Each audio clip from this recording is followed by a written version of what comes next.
Notably, the Philippines has historically relied heavily on fossil fuels, particularly coal, amounting to about 58% of the country's energy uh, mix in recent years. However, recognizing the urgency to address climate change, global warming, and their associated risks, the country has grown its demand for clean and sustainable energy sources. So today we bring together key stakeholders from the government, private sector, and civil society organizations to discuss the need for grid modernization in the Philippines by integrating renewable energy technologies. Now, the event will look into the relevance of renewable energy in achieving energy security and resiliency, fostering economic development, and contributing to the national goal of reducing greenhouse gas emissions. To officially open today's discussion, please welcome Strat-Based ADR Institute President, Professor Victor Andres Dindo Manhit. Let's all give him a round of applause, please. Thank you, Joyce. Thank you to all our participants. Beyond the roundtable, I think when you look at the different stakeholders, this is basically a town hall discussion because we'll be hearing from different individuals representing different sectors and stakeholders of Philippine society. I think we have also 120 participants through Zoom. So this is a hybrid model of our regular forums, but we're happy to host this forum focused on powering the future, accelerating grid modernization for energy security and sustainable development. In partnership with an NGO, Philippine Business for Environmental Stewardship, that I helped set up 10 years ago, actually. It happened in this campus also. At that time, we were focused on responsible mining, then it evolved into circular economy as we were doing advocacy on extended producers' responsibility. And now we are here to discuss energy security, grid modernization, and sustainable development. In Strat-Based, we try to be data-driven in our advocacy, but we're also focused on issues that we consider risk to Philippine society as a whole. And we have identified geopolitical and geoeconomic risk at the start of 2023, and we have tried our part to raise these issues. Of course, at times we're more known on our security advocacy, but we have focused also on trade and investment issues, governance issues, especially democratic governance, and environment and renewable energy. And today I'd like to focus on that. I speak of the climate crisis. Just a week ago, our own government was trying to remember Typhoon Haiyan. And we believe in Strat-Based that there's a need for strategic climate action, mitigation, and adaptation, especially when you look at data like the World Risk Index report of 2022. In other data, you hope our country goes up. Transparency, international data, investment data. But you wouldn't like us to increase our standing. And in this case, from 2021 to 2022. It represents the vulnerability of an archipelagic nation like the Philippines. And it's quite sad that as we look at these extreme weather, natural disasters that can affect us, the Philippines contributes one of the smallest amount of carbon dioxide in Asia and in the world. But it is one of the most highly impacted by climate change and global warming. And this is the sector that contributes the highest is the energy sector or electricity. But still, I want to emphasize the previous slide, smallest amount of carbon dioxide. And we've seen through the years as we have advocated for the right energy mix from a strat-based ADRi Institute perspective, our gross power generation is still heavily dependent on coal. Coal remains the primary source of power generation. In 2022, coal-fired power plants generated 66,430 gigawatt hours of electricity, accounting for 60%. But with the government's natural target to raise the country's renewable energy share to 35% by 2030, by 50% by 2040, this would ensure a more diversified energy supply and contribute to the country's efforts to reduce carbon emission. Our own president, in his first State of the Nation address, I remember that, he said, though we are a minor contributor to climate change globally, we have the unfortunate distinction of being one of the most vulnerable countries to the effects of climate change.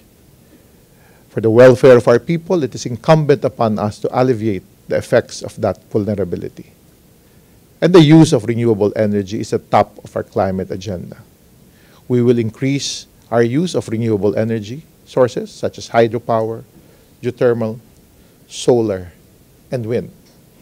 And on the part of Stratbase as an institute, we've been advocating this as the government also provided the regulatory framework to improve renewable energy generation in our country.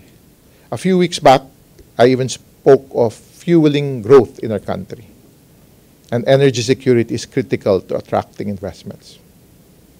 And I've said, as a government in tandem with the private sector pursues long-term energy exploration and transition objectives, it should open itself to domestic and foreign investments in energy infrastructure.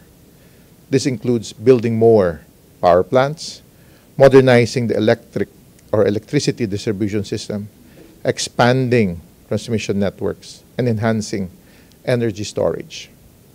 Energy costs and stability are a significant determinant of the level of interest of business to set up shop in the country.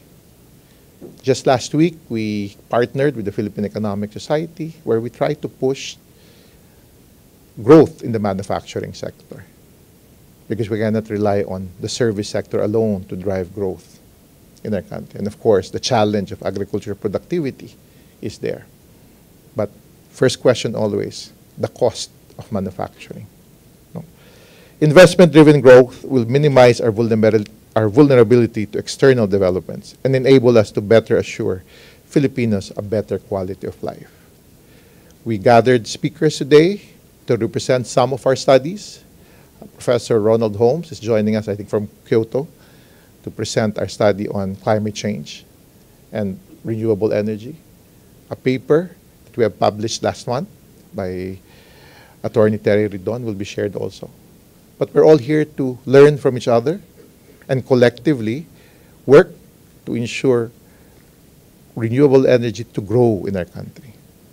And if there's a need to talk to the different players, we have to collectively do that and do our part. Again, good morning, and thank you for joining us, both in AIM and also through Zoom link. Thank you. Good morning. Thank you. All right, thank you very much, Professor Dindo Manhit. To deliver today's keynote address, we have Energy Undersecretary Sharon Garin. Unfortunately, she won't be able to join us live here in the venue because she needs to be in the Senate this morning for the budget deliberation of the Department of Energy. But she did send us a video recording, so let us all listen to her keynote address.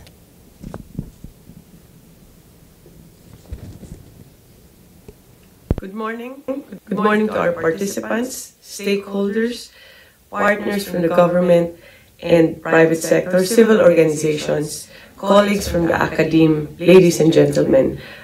I hope you have a very good morning today. It is beyond doubt that we are globally facing a new era of policy and technology. Choices to lead the repositioning of our strategies concerning the Philippine electricity grid. from a power generation mix that is dominated by conventional sources of energy to more aggressive renewable energy, which has been necessitated by the Department of Energy's, or DOE, vision to transform the country's power sector into a secure, stable, flexible, sustainable, digitally enabled, and interoperable system that provides reliable, efficient, and quality energy towards consumer empowerment. The DOE remains committed to attaining inclusive and equitable economic growth while promoting its goal to chart a transformative direction towards achieving a clean energy future. These are consistent with the department's objectives to 1. Increase the production of clean and indigenous energy resources to meet the country's growing economic development. And number 2, decrease wasteful energy and secure a balance between the provision of reliable and reasonably priced energy services, support economic growth, and protection of the environment. As we pivot towards a clean energy transition, the department has enacted an array of policies and programs. Just last year, the DOE published the National Renewable Energy Program, or NREP, of 2020 to 2024, which aims to increase the share of RE to at least 35% of the power generation mix by 2030 and 50% by 2040. It also serves as a blueprint for the country in attaining energy transition towards a more ambitious RE integration in the future. All policy mechanisms under RA 9513, or the Renewable Energy Act of 2008, both voluntary and mandatory programs have been put in place and are now being implemented, such as the Renewable Portfolio Standards, or RPS, for on-grid and off-grid areas, Renewable Energy Market, or REM, Green Energy Auction Program, or the JAP, and Green Energy Option Program, or the JOP, among others. Increasing the development and utilization of RE in the country remains a top priority of the DOE. In 2022, the total installed capacity of operational RE power projects increased from 7.9 gigawatts in 2021 to 8.3 gigawatts, while its energy generation increased from 23.4 terawatt hours to 24.7 terawatt hours, which is 22% of the 111.5 terawatt hours power generated in 2022.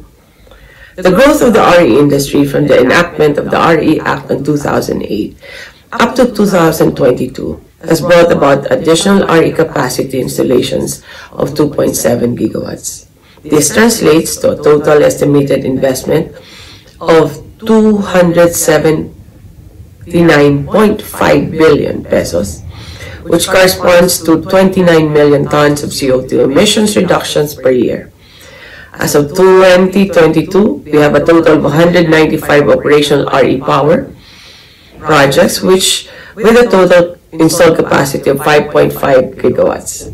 They generated 357,248 jobs, or green jobs, ranging from short-term engagements for the conduct of studies and construction of RE power plants to long-term employment for their operation and maintenance. As the DOE recognizes that private sector investment plays an important role in achieving the government's target, the department has been creating an enabling business environment to make RE more appealing to investors. In 2022, the DOE provided the preferential dispatch of all RE generating plants to the wholesale electricity spot market, or WESM.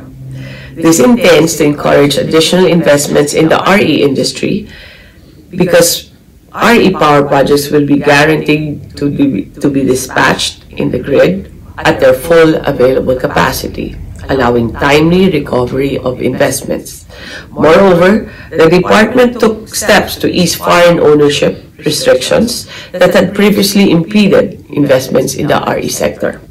Alongside these efforts and initiatives, the department is also looking forward to the development of the immense potential of offshore wind power projects, as outlined in the Offshore Wind Roadmap of the Philippines, published by the World Bank Group. The country's aggregate technical potential for offshore wind resources stands at 178 gigawatts. 178 gigawatts. The substantial potential led to the issuance of EO number 21 by the President on April 2023, which outlines the strategic framework and administrative guidelines for the development of offshore wind projects. As a result of these collective initiatives, in March 2023, the DOE awarded 3 offshore wind RE, the first 100% foreign-owned company to venture into offshore wind development in the Philippines. Now, while there are numerous efforts and initiatives to support the country's energy transition, unlocking the full potential of RE will require new grid and system management initiatives. To realize the department objective, the grid should be modernized in a way that ensures the integration and delivery of RE generation in a cost-effective way. Today, the DOE is formulating the Philippine Energy Plan of 2023 and 2050 update. As the electricity demand continues to grow and energy landscape is rapidly evolving, it is imperative to ensure the country's transmission system is equipped to adapt these changes and ensure the reliable delivery of electricity services to consumers across the country. To achieve this goal, the DOE recognized the importance of collaborating with the National Transmission Corporation, or TRANSCO, to develop transmission expansion plan that will provide a roadmap for enhancing the country's transmission system in the coming decades, taking into account the projected increase in demand, system reliability and security, power quality and technology, market operation support, policy, direction, island interconnections, and the anticipated changes in the energy mix, such as the increasing penetration of RE sources, mainstreaming of electric vehicles in the transport sector, and the entry of emerging technologies in the power system, such as energy storage systems. Indeed, we need to be increasingly ambitious in our pledges to scale up and fast-track the development, funding, and implementation of RE projects. And to realize this vision, we at the DOE, with the help and support of all energy stakeholders, have been innovating policies and strategies to continue working toward an energy transition that promotes not only clean and sustainable energy, but also inclusive growth. Maraming salamat and more power to you all. Thank you. Thank you very much, Yusek Sharon Garin. Before we proceed to our next speaker, just a short announcement from AIM. We were just informed that, unfortunately, drinks in glasses and cups are not allowed, apparently, here inside the conference room. But since we were just informed that drinks, glasses, and cups inside are okay, but we cannot bring in new glasses and cups anymore. We were just informed that. Okay, so moving forward to our next speaker, she will be talking about revitalizing Philippine sustainable energy agenda, optimization of available renewable energy sources. She is the Assistant Secretary for a National Renewable Energy Program at the Department of Energy. Ladies and gentlemen, let us all welcome ASEC Maylene Kapongkol. A warm round of applause, please.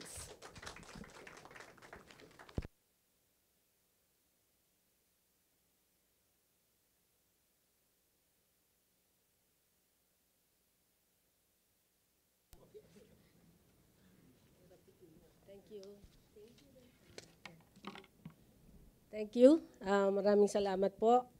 Actually, Yusek Garin has already mentioned a comprehensive information regarding the initiative of the Department of Energy as far as furthering the renewable energy in the country. But anyway, to President and Professor Victor Andres Dindo Manhit of the Strat-Based ADR Institute, as well as the men and women of Strat-Based. Maraming salamat for giving the Department of Energy the opportunity, no, to update you on what we have been doing in the Department of Energy and in partnership with our stakeholders. My presentation this morning will talk about briefly on the optimizing RE resources in the Philippines.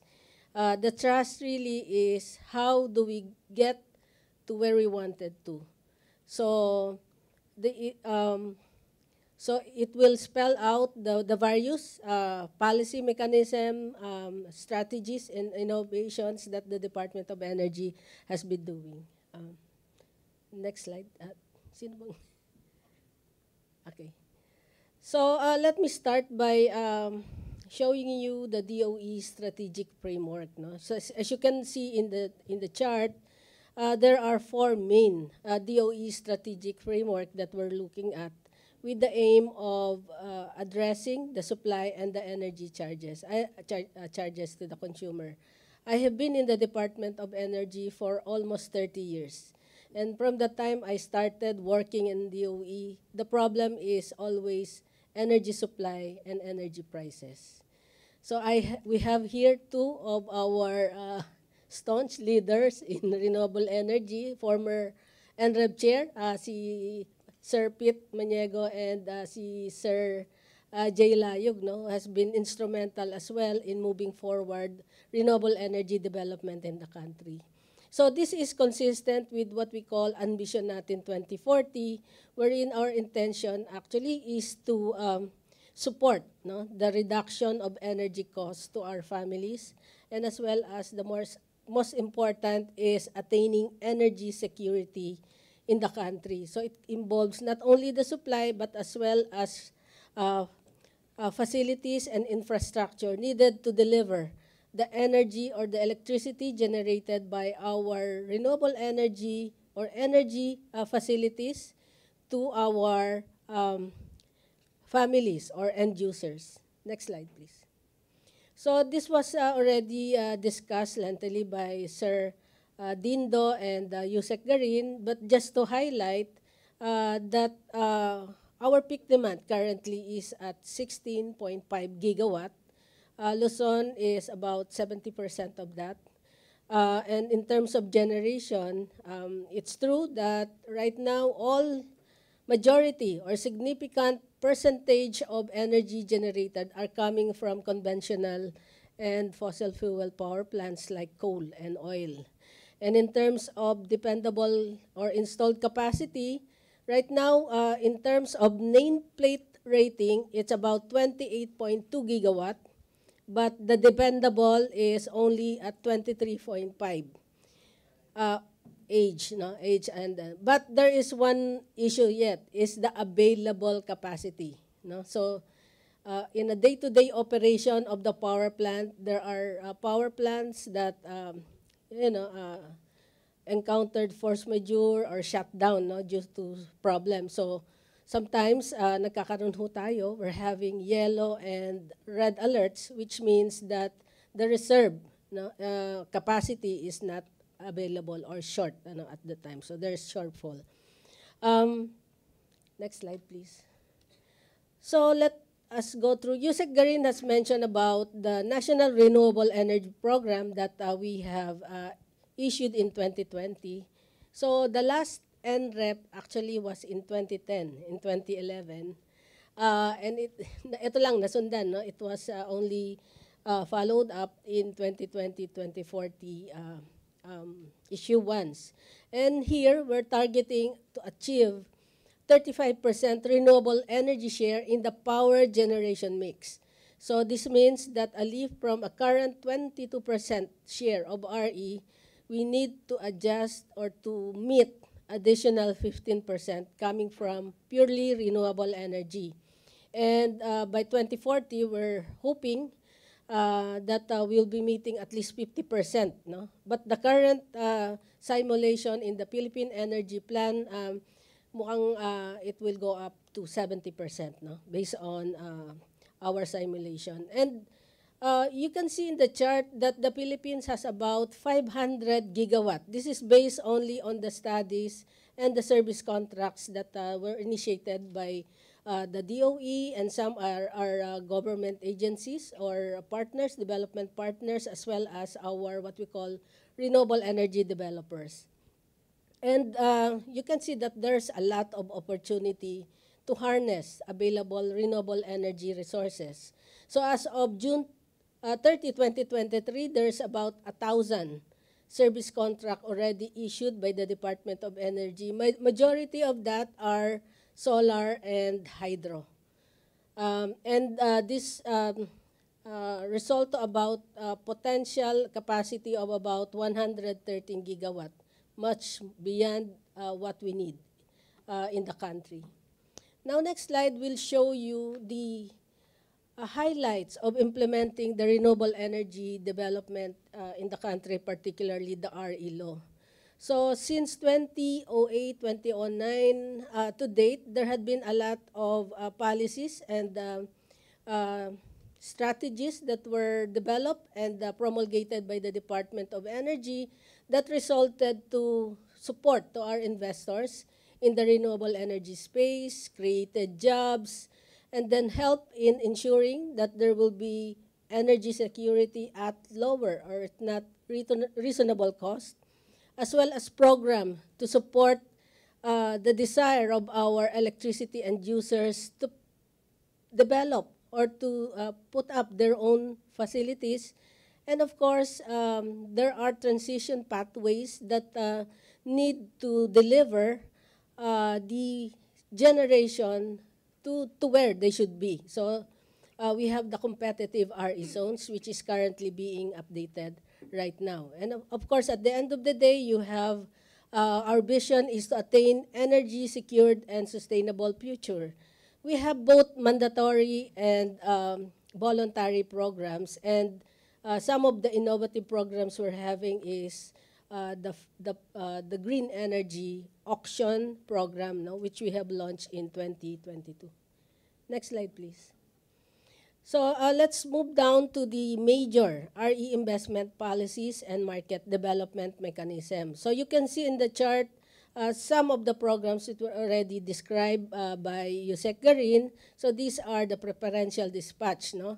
Dati it's only solar and wind that is given the opportunity to, be a mass dispatch, no? But we have issued a circular that will effectively allow all renewable energy resources and facilities, as long as there's generation, you will be dispatched. For hydro, it will be at their option because some of them are contracted with ancillary services. The Renewable Portfolio Standards, or RPS, for off-grid areas have done some revision and revisiting because of some complex implementation strategies. As you know, it's subsidized, and it would require a lot of resources, particularly from our end user, because the economies of scale are not there.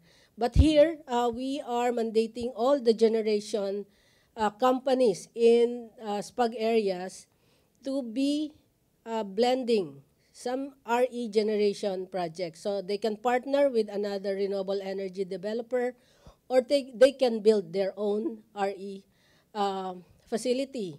And this will be done through what we call the RPT, no? It's a simulation tool that will help optimize the number or the volume of renewable energy that will result to an economic supply of electricity in the country. Number one, to buy down also the cost of development, and at the same time, to reduce the universal charge for missionary electrification. Now, for the Green Energy Option Program, this calls for 100 kilowatt and above electricity end users. So these are commercial and large industrial consumers to choose their own renewable energy supplier. So this is a way of accelerating open access for renewable energy. We're trying still to promote this because of some institutional and commercial arrangement. And we have been receiving requests that we should reduce the threshold from 100 kilowatt up to below 100 kilowatt, so that this would also help the MSMEs in the countries.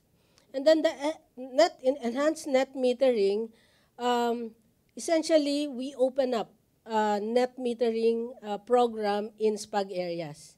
So anybody in the SPAG areas, as long as you're connected and supplied by a distribution utility, you can avail this enhanced net metering. And for the RE development specific, the Department of Energy has been doing specific technology development, like for geothermal.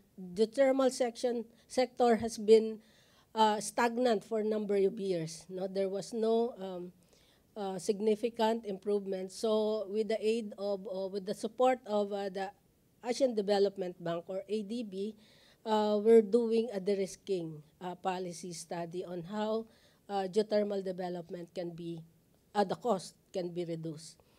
And of course, one major policy or law that was enacted by the government is what we call the EVOS law.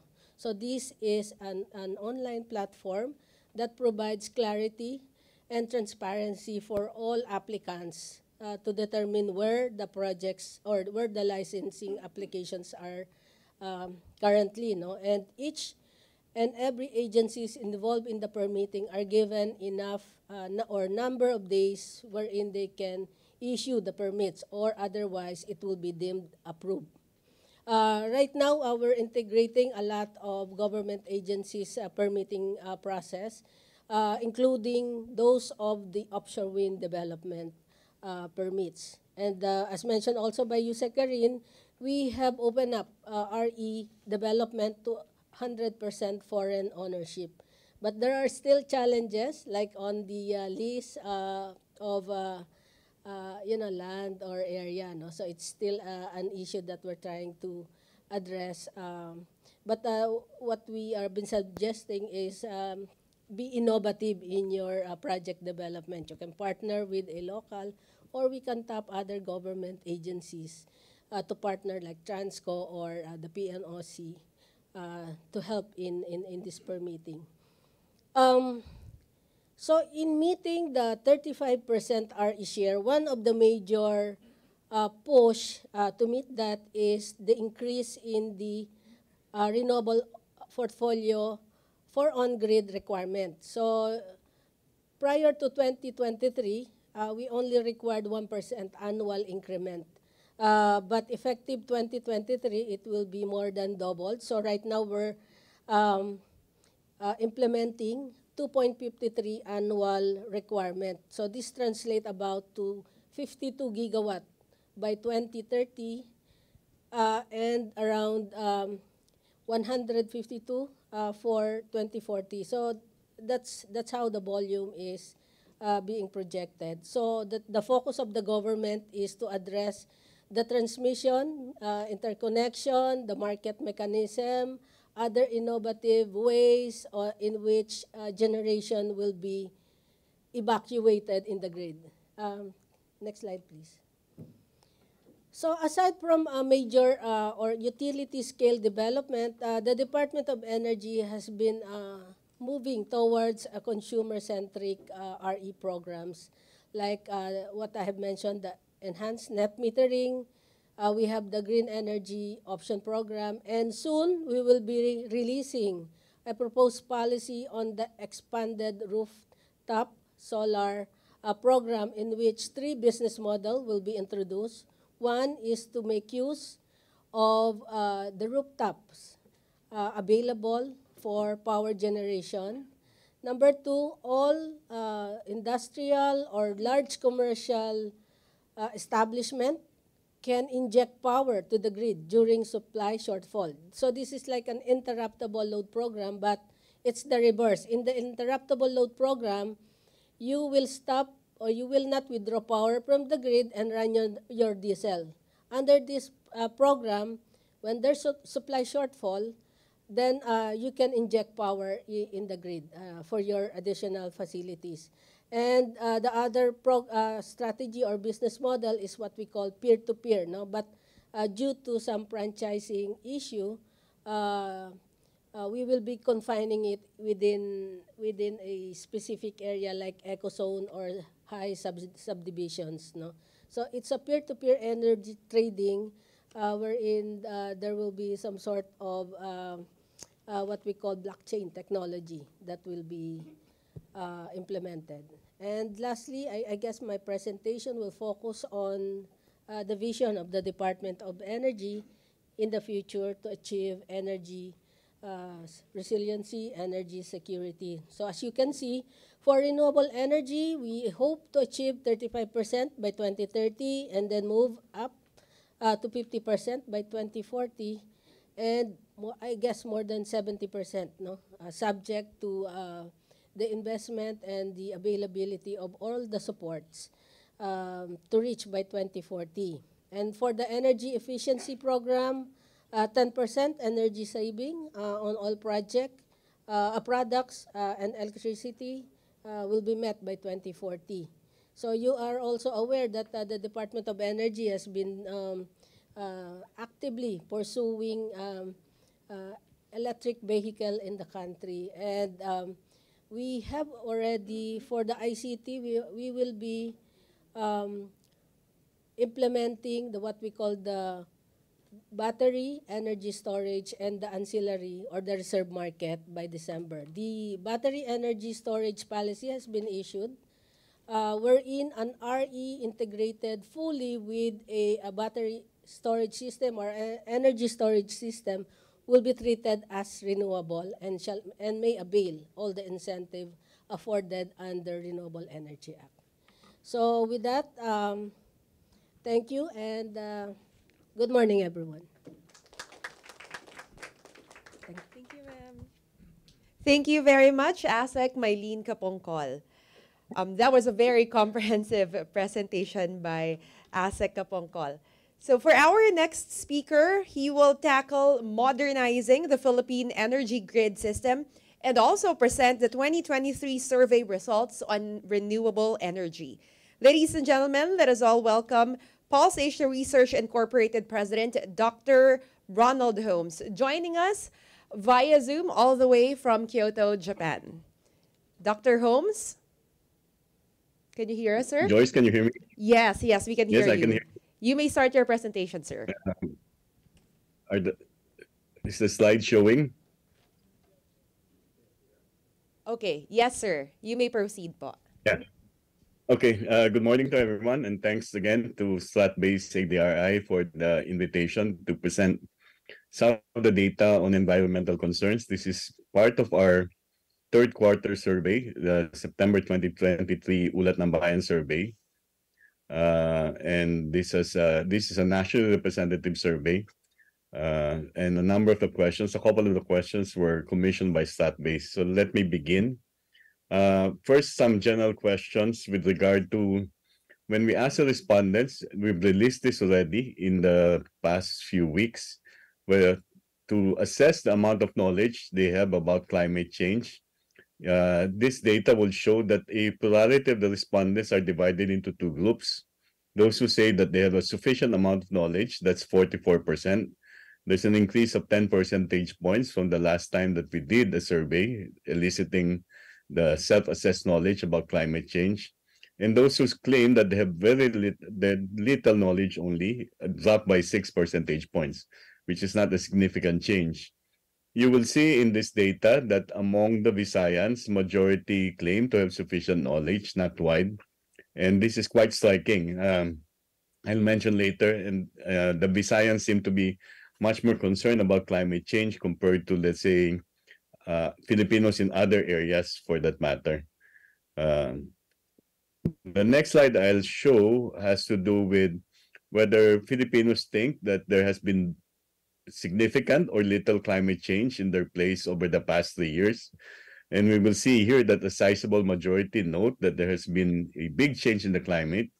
It's higher among those in the National Capital Region, and again, higher among Visayans, that's 81%, saying that there's been a big change in terms of climate conditions in their place over the past 3 years. Those who say that there has been a small change is just a small double digit, and about 1 in 4 Filipinos are undecided about climate change.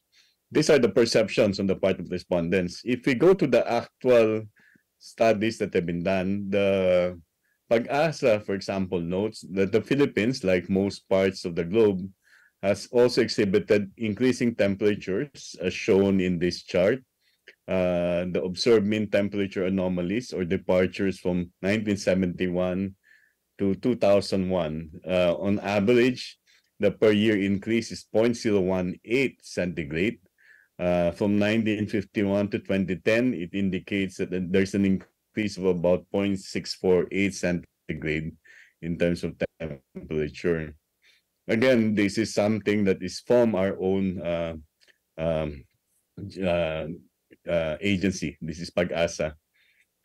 In the survey also that we conducted, we asked Filipinos whether they think climate change is dangerous or not dangerous. And you see here that a sizable majority regard climate change as dangerous. That's about 7 out of 10 Filipinos are.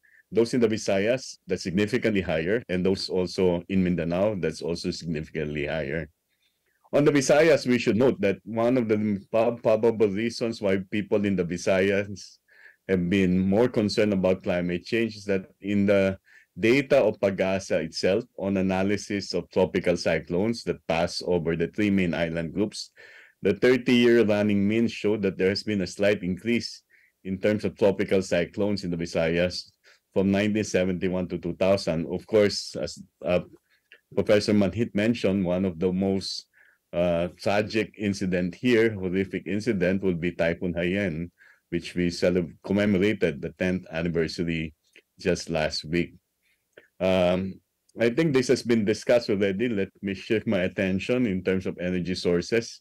As mentioned by our officials, we basically have still become reliant in terms of fossil fuel, more than 60% across the years, and this is from the International Energy Agency. Data shows that we are reliant on fossil fuel power generation plants.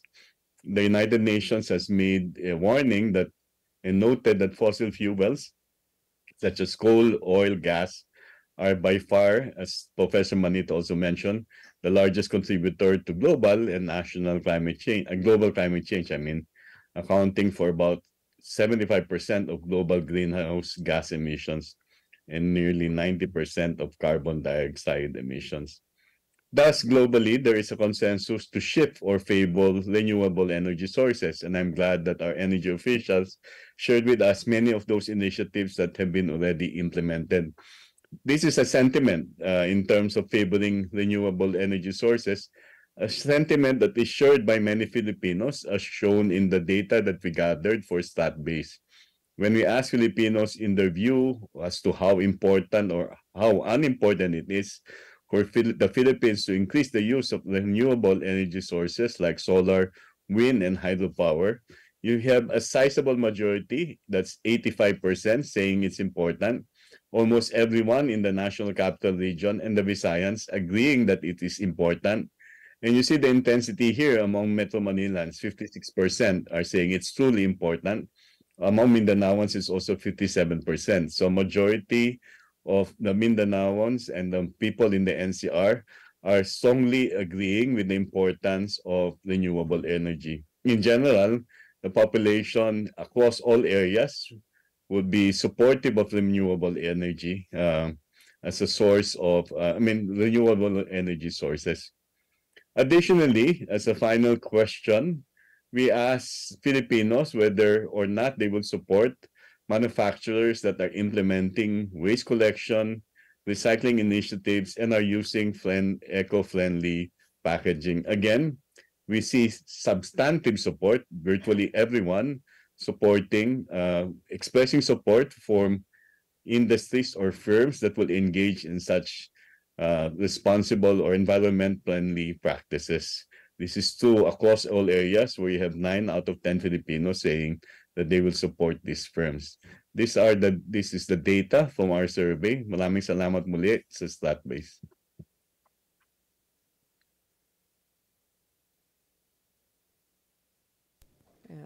Thank you very much, Dr. Holmes, for that very interesting presentation. So for our next speaker, I was informed that one of our panelists will have to leave early to catch a flight. So we're bumping him up, and we'll listen to his speech now.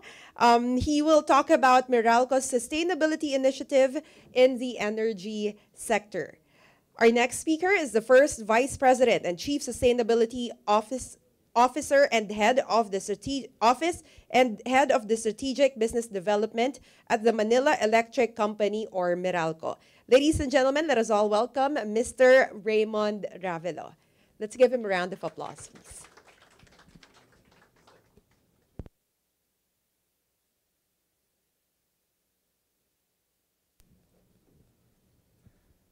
Good morning, everyone. Good morning, and thank you to Dindo and RP for inviting me to be part of this very important strat-based forum. It's certainly our pleasure and privilege from Meralco to be here today to share what's something that's very important to us, which is our sustainability initiative, our sustainability thrust. And I'm not sure if you've heard about it. We've been quite public about this thrust, and we call it, we've put a bit of branding around it. We call it Powering the Good Life. Obviously, we're an energy company. We feel that this is something that we'd like to not only share internally, but also externally to yourselves, our partners in the industry and our partners in Philippine business in general. So today I'll be speaking very briefly about what Powering the Good Life means, with the focus on what we're doing in the power sector in order to reduce our emissions and in some cases also reduce our waste. So I guess let me begin by giving a bit of a background how this came about. This came about in 2019, about 4 years ago, when our then President and CEO, Attorney Ray Espinosa, took the reins of Meralco. So we took a scan, and we very quickly understood that the world we live in, today is rather unwell, right? And I think that's quite an understatement. And I'll share a few facts to kind of articulate that and to kind of prove that. So first, if you look at the number of floods, heavy storms, and these natural calamities, and take a scan of that, even just in the 1980s, and you compare that to the number today, that number has actually more than quadrupled, right? And we, as a distribution utility company, actually feel that, right? There was a time where Meralco would only be really hard pressed at restoring power during what we call the rainy season here in the Philippines, and that's sometime from June to around maybe September, October, right? But of late, we have been doing this pretty much all year round, right? We've been seeing a lot of these storms, even as early as March in a year, right? So wala na ho kaming pahinga, right? In effect, and even our line crews actually feel that. And this is really the reality that we face when we talk about climate change. Second, as a result of these storms, floods, around 32 million people have already been displaced, right? And so there's a real impact to human lives. Third, when you look at biodiversity, if current emissions trajectories persist, about 30% of what we see today in terms of plant species and animal species will be gone, completely gone. And so this is something that our kids, our grandchildren will not be able to experience or see anymore. And I think the last stat that I would like to share with you is a little bit hits closer to home for us Filipinos. Because while our contribution to global emissions is less than 1%, it's actually 0.7% of all global emissions. We are actually the #1 country in a not so good list to be #1 in. We are the #1 country most at risk from the climate crisis. A few years ago, we were only number 4 or number 5. But in the 2022 rankings, we came out, I guess, ahead, right, in that respect, but not quite, again, not quite a ranking we'd like to be ahead of. But that's the reality, right? It's not necessarily our fault, but we will bear the brunt, or the greatest brunt of the consequences. So it's against this rather bleak backdrop that we said, look, we can't proceed as is. We can't continue to do things the way we used to do it. So we said business as usual is no longer an option. And we said we'd like to be more responsible, and we'd like to put sustainability at the core of what we do as a company, not as a sideline, not just CSR, right, but really ultimately part of our strategy and operations as a company. And that's kind of how this Powering the Good Life agenda came to be. Right, and so when we came up with that Powering the Good Life sustainability agenda, we anchored it on what we call the United Nations Sustainable Development Goals, which is a global framework on what sustainability is all about. And so from that, we said, look, there are a bunch of sustainability development goals. There are 17 of them. The one we contribute greatest to is SDG number 7, or the drive to create or to provide affordable and clean energy. But if you look at all the different sustainable development goals, it's really not just about environmentalism, right? That's the common conception, right? That or misconception that, this sustainability agenda is all about protecting the planet. But if you look at the 17 goals, they're actually a very diverse set of goals. You have things like gender diversity and inclusion. You have things like social justice. So really, the tie that binds all of them is not really protection of the planet, but protection of life, right? The protection of the planet is really a means to an end, which is to preserve and protect human life. And so when we came up with our agenda, we called it Powering the Good Life, and we put this agenda in 4 pillars, right? And I guess for easy memory, we put it under 4 Ps.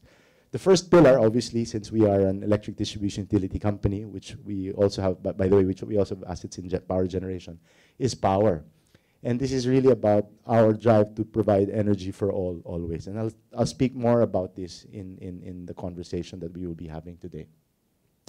The next pillar is planet. I mean, obviously, this is something we cannot take away from any sustainability agenda. It's about reducing our emissions and reducing our waste to protect and preserve our one and only home. I was alluding to the third P, which is people, right? Ultimately, it's really being able to create a sustainability mindset within our organization for us to be able to imbibe it and for us to be able to share it, not only with people within the company, but outside, our communities, our customers, our constituents. And then finally, ultimately, it's really about prosperity or creating better lives for all. So these are the 4 Ps that underpin our sustainability agenda as a company. We have different programs that cut across. I mean, our electrification efforts are part of the power agenda. Our energy transition efforts, which I will talk about very briefly, is part of the power agenda. Under planet, you see things such as electric vehicle deployments. You see things such as waste reduction. We have a Race to Zero Waste program.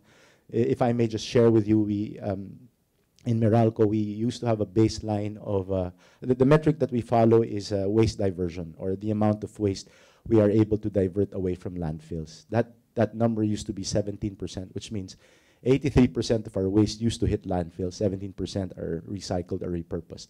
That number today is 95%. So only 5% of our waste gets to landfill. So we continue to try to get that to zero, right? By repurposing, recycling. So that's some of the programs under the Planet Initiative.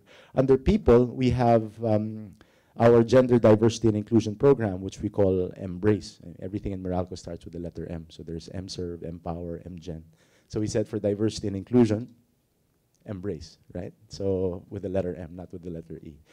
So just to share, globally, women represent about 13% of the utility workforce. In Meralco, that's up to around 22% today. And we're trying to get that to about 40% by the end of this decade. Again, there are some studies that show that building more gender diversity in the organization actually boosts organizational performance. And we're not stopping there. Obviously, Embrace is a diversity and inclusion program, and it's gender is only one kind of aspect. There are other aspects that we are going to create this program on. And then finally, prosperity. This is where we encourage our constituents to also be sustainable.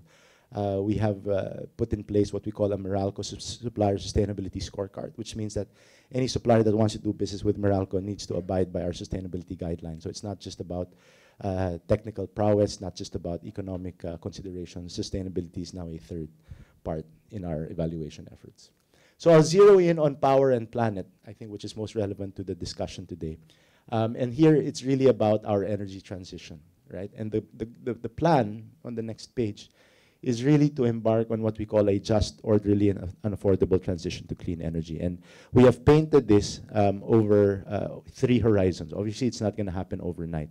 So we've come up with a plan from 2021 to 2050 to basically be coal-free by the midpoint of this century.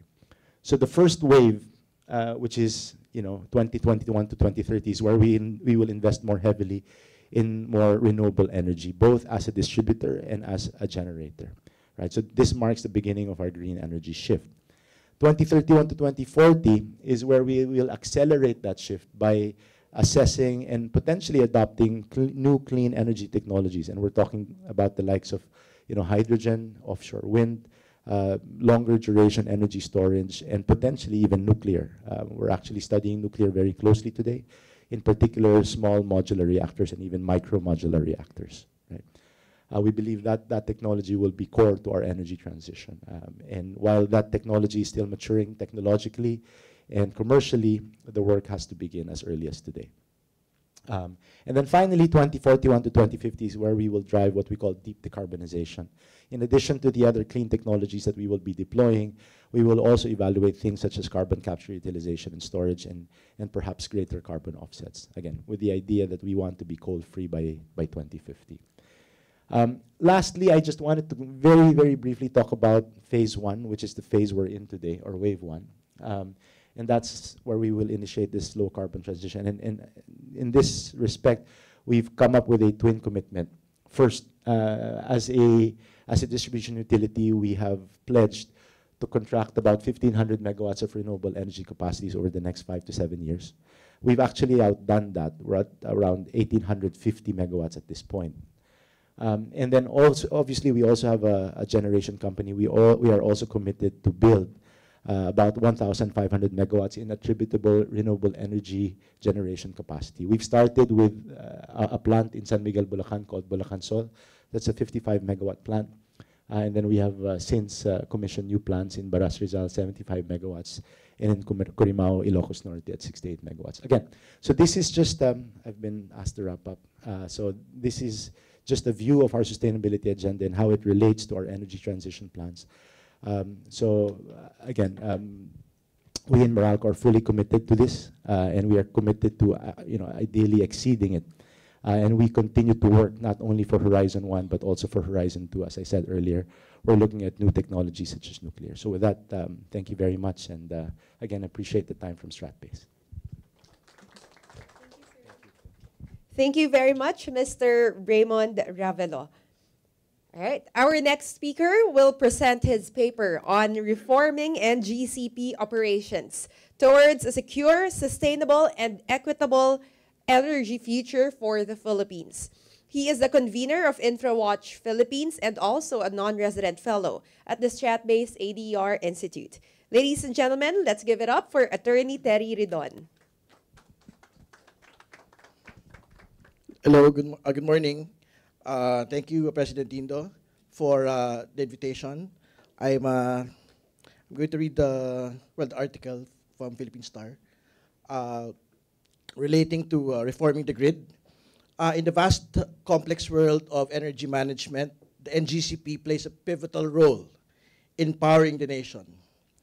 Yet recent scrutiny reveals a disconnect between profit distributions and infrastructure investment that merits a closer scrutiny, particularly in light of the urgent need for grid reliability and energy security. Since its inception in 2009, the NGCP has amassed 289 billion pesos in earnings, allocating a substantial portion, 208 billion pesos, as dividends to shareholders. While rewarding investors is standard corporate practice, the Philippine Senate is concerned that it suggests a disproportionate focus on profits over the pressing requirements of the grid's expansion and modernization. And the response of NGCP is this. It has cited the use of retained earnings for dividends and does little to address the underlying issue, the prioritization of reinvestment in infrastructure over shareholder payouts, especially given the delay of 72 key projects. The Senate's apprehension is amplified by the NGCP's practice of charging consumers for unfinished projects. This practice, highlighted during Senate hearing, underscores the need for a financial mechanism that better aligns the timing of consumer charges with project completions. Such a revision would serve dual purposes, protecting consumers from premature costs and incentivizing the NGCP to expedite project rollouts.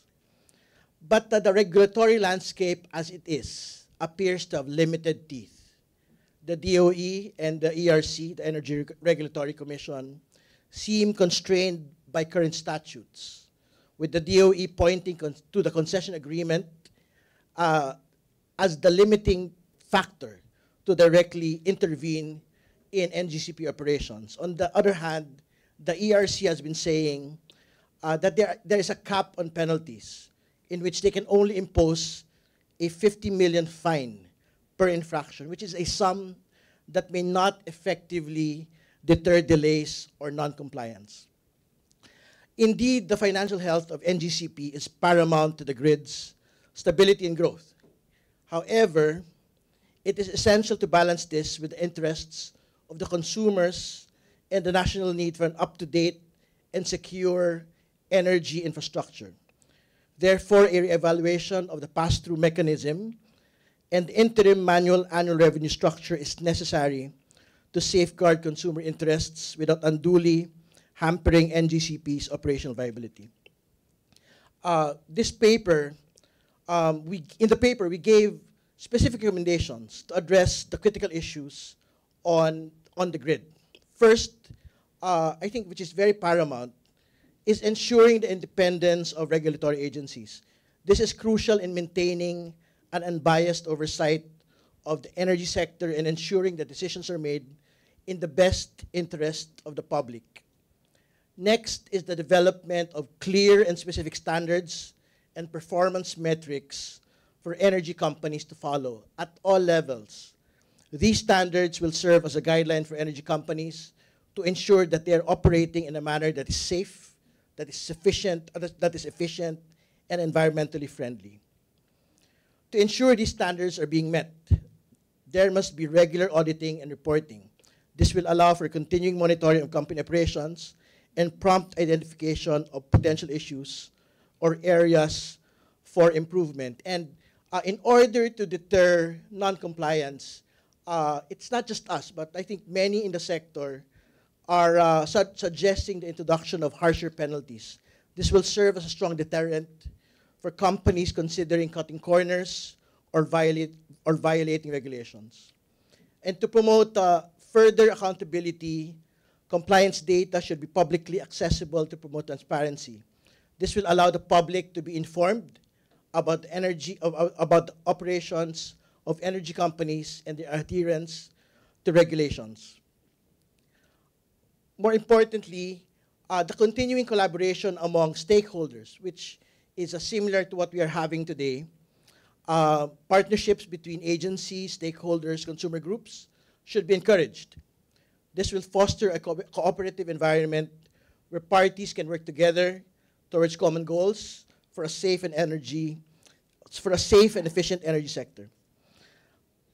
Finally, there is a need to invest in sustaining education and training to ensure that the industry and regulators are equipped with knowledge and skills to adapt to fast evolving innovations. The upgrading of the country's transmission grid should be prioritized to achieve national energy security. As far as ERC is concerned, it should be able to implement strict oversight on the completion of critical infrastructure projects by the NGCP.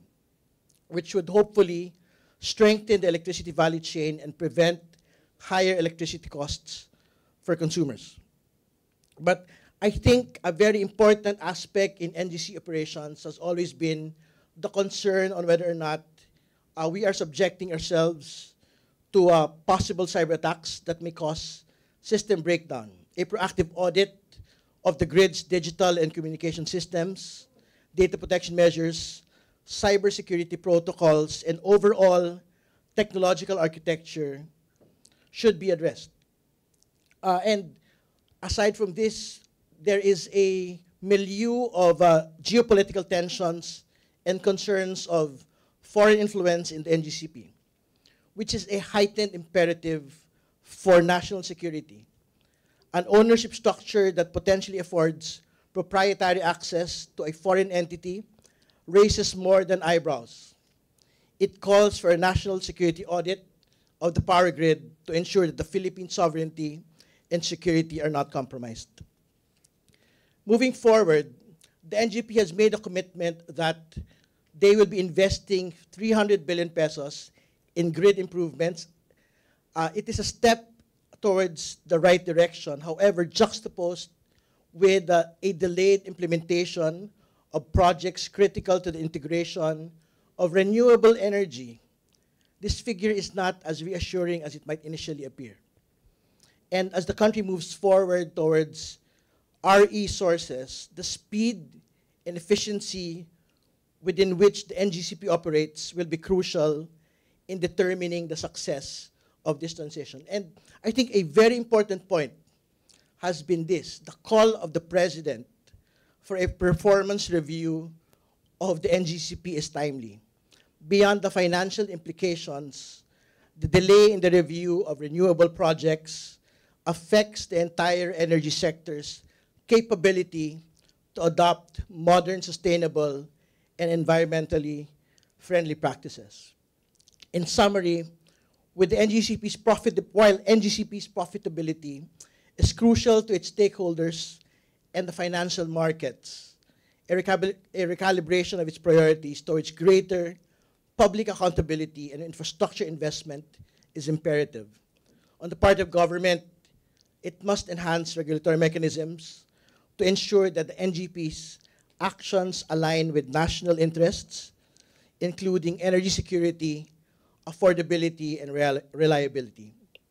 Only then can the Philippines hope to achieve a balance between a profitable energy sector and one that serves the public interest with unwavering reliability and integrity befitting a cornerstone of national infrastructure. Maraming salamat po.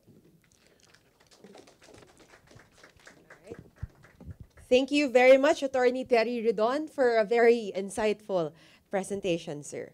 All right, our last presenter for today will talk about ensuring Philippines' effective transition towards variable renewable energy utilization. She is an associate professor at the Department of Economics at the Ateneo de Manila University.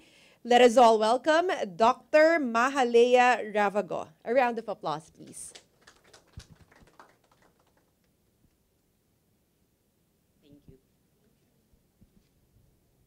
Maybe I'll just stay here so I can also see my slide. Can you hear me? Okay.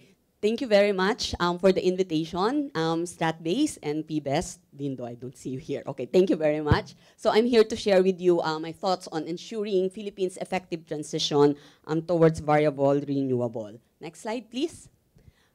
So just to be sure that we are all on the same page, the energy transition that we're talking about here is a shift from fossil-based fuels such as oil, natural gas, and coal to renewable energy sources like wind, solar, and biomass. Now, facilitating energy transition in developing countries like the Philippines may entail a different approach than developed countries. Developed countries may choose to take leadership positions regarding climate change mitigation, but developing countries focus mostly on prioritizing increased living standards. So for the Philippines, next slide please. For the Philippines, this entails meeting our development agenda, which is embodied in our ambition natin 2040, which ASEC Maying Kapungkol have already shown. Ambition natin 2040 is where Filipinos aspire to have a matatag, maginhawa at panatag na buhay. So there's reason to be optimistic. Please click. There's reason to be optimistic this time because for the first time in a very long time, energy and electricity figures prominently in the socio-economic agenda of the current administration. So it is embodied in the #1 agenda, protecting the purchasing power of families, where we have the reduced energy cost among Filipinos. Next, please. So with that, how can expanding renewables in the Philippines help make electricity affordable? Next. So as we can see, Philippines has perennially have one of the highest electricity in the region and among our peers. Next. So why are electricity prices high in the Philippines? So this is always the question. In another forum, I have extensively discussed this. I put there on the link if you want to watch it. But in a nutshell, we had EPIRA in 2001, right? So it removed blanket subsidies, and pre-EPIRA prices are understated. You know, having a blackout means that effective price is so high so as to prevent you from buying it.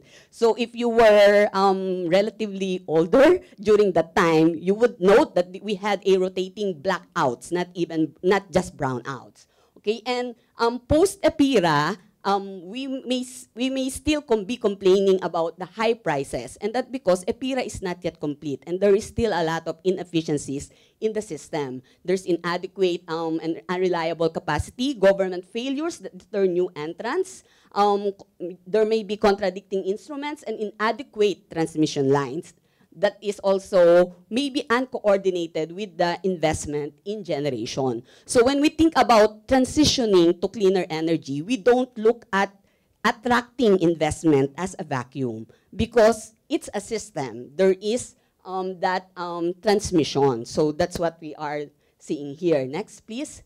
So, but the real problem actually in the Philippines, in addition to that high prices, is that per capita consumption is very low relative to our neighbors, as you can see here. And this is likely due to, again, the inefficient high prices and the reliability problems that we see. And if we are aspiring to that having a matatag and maginhawa and comfortable life, electricity consumption has to increase. For middle income and the well-off family like you, having washing machine, microwave, means that you are increasing your electricity consumption. It also means that you are having comfortable life, right? And for the low income, having access to electricity is also a means of having comfortable life. So meeting the development agenda also entails increasing our electricity consumption, but efficiently. Okay, next. So attracting investment in generation is both a challenge, but it also presents an opportunity. If we are to meet that growth by 2040, it means that electricity consumption has to grow, right? So it means that demand is growing, it has to be met by supply. Otherwise, again, you would have an electricity price increases. Next, please. Let's look at the share of the generation across the country. This has already been shown earlier by Dindo and by Asik Kapungkol. So if we are looking at the renewable share, it's only 22%, and that already includes the traditional geothermal and hydro. And if you're just looking at wind and solar, it's less than 3% for the entire country. Let's look at the evolution by region quickly. Next.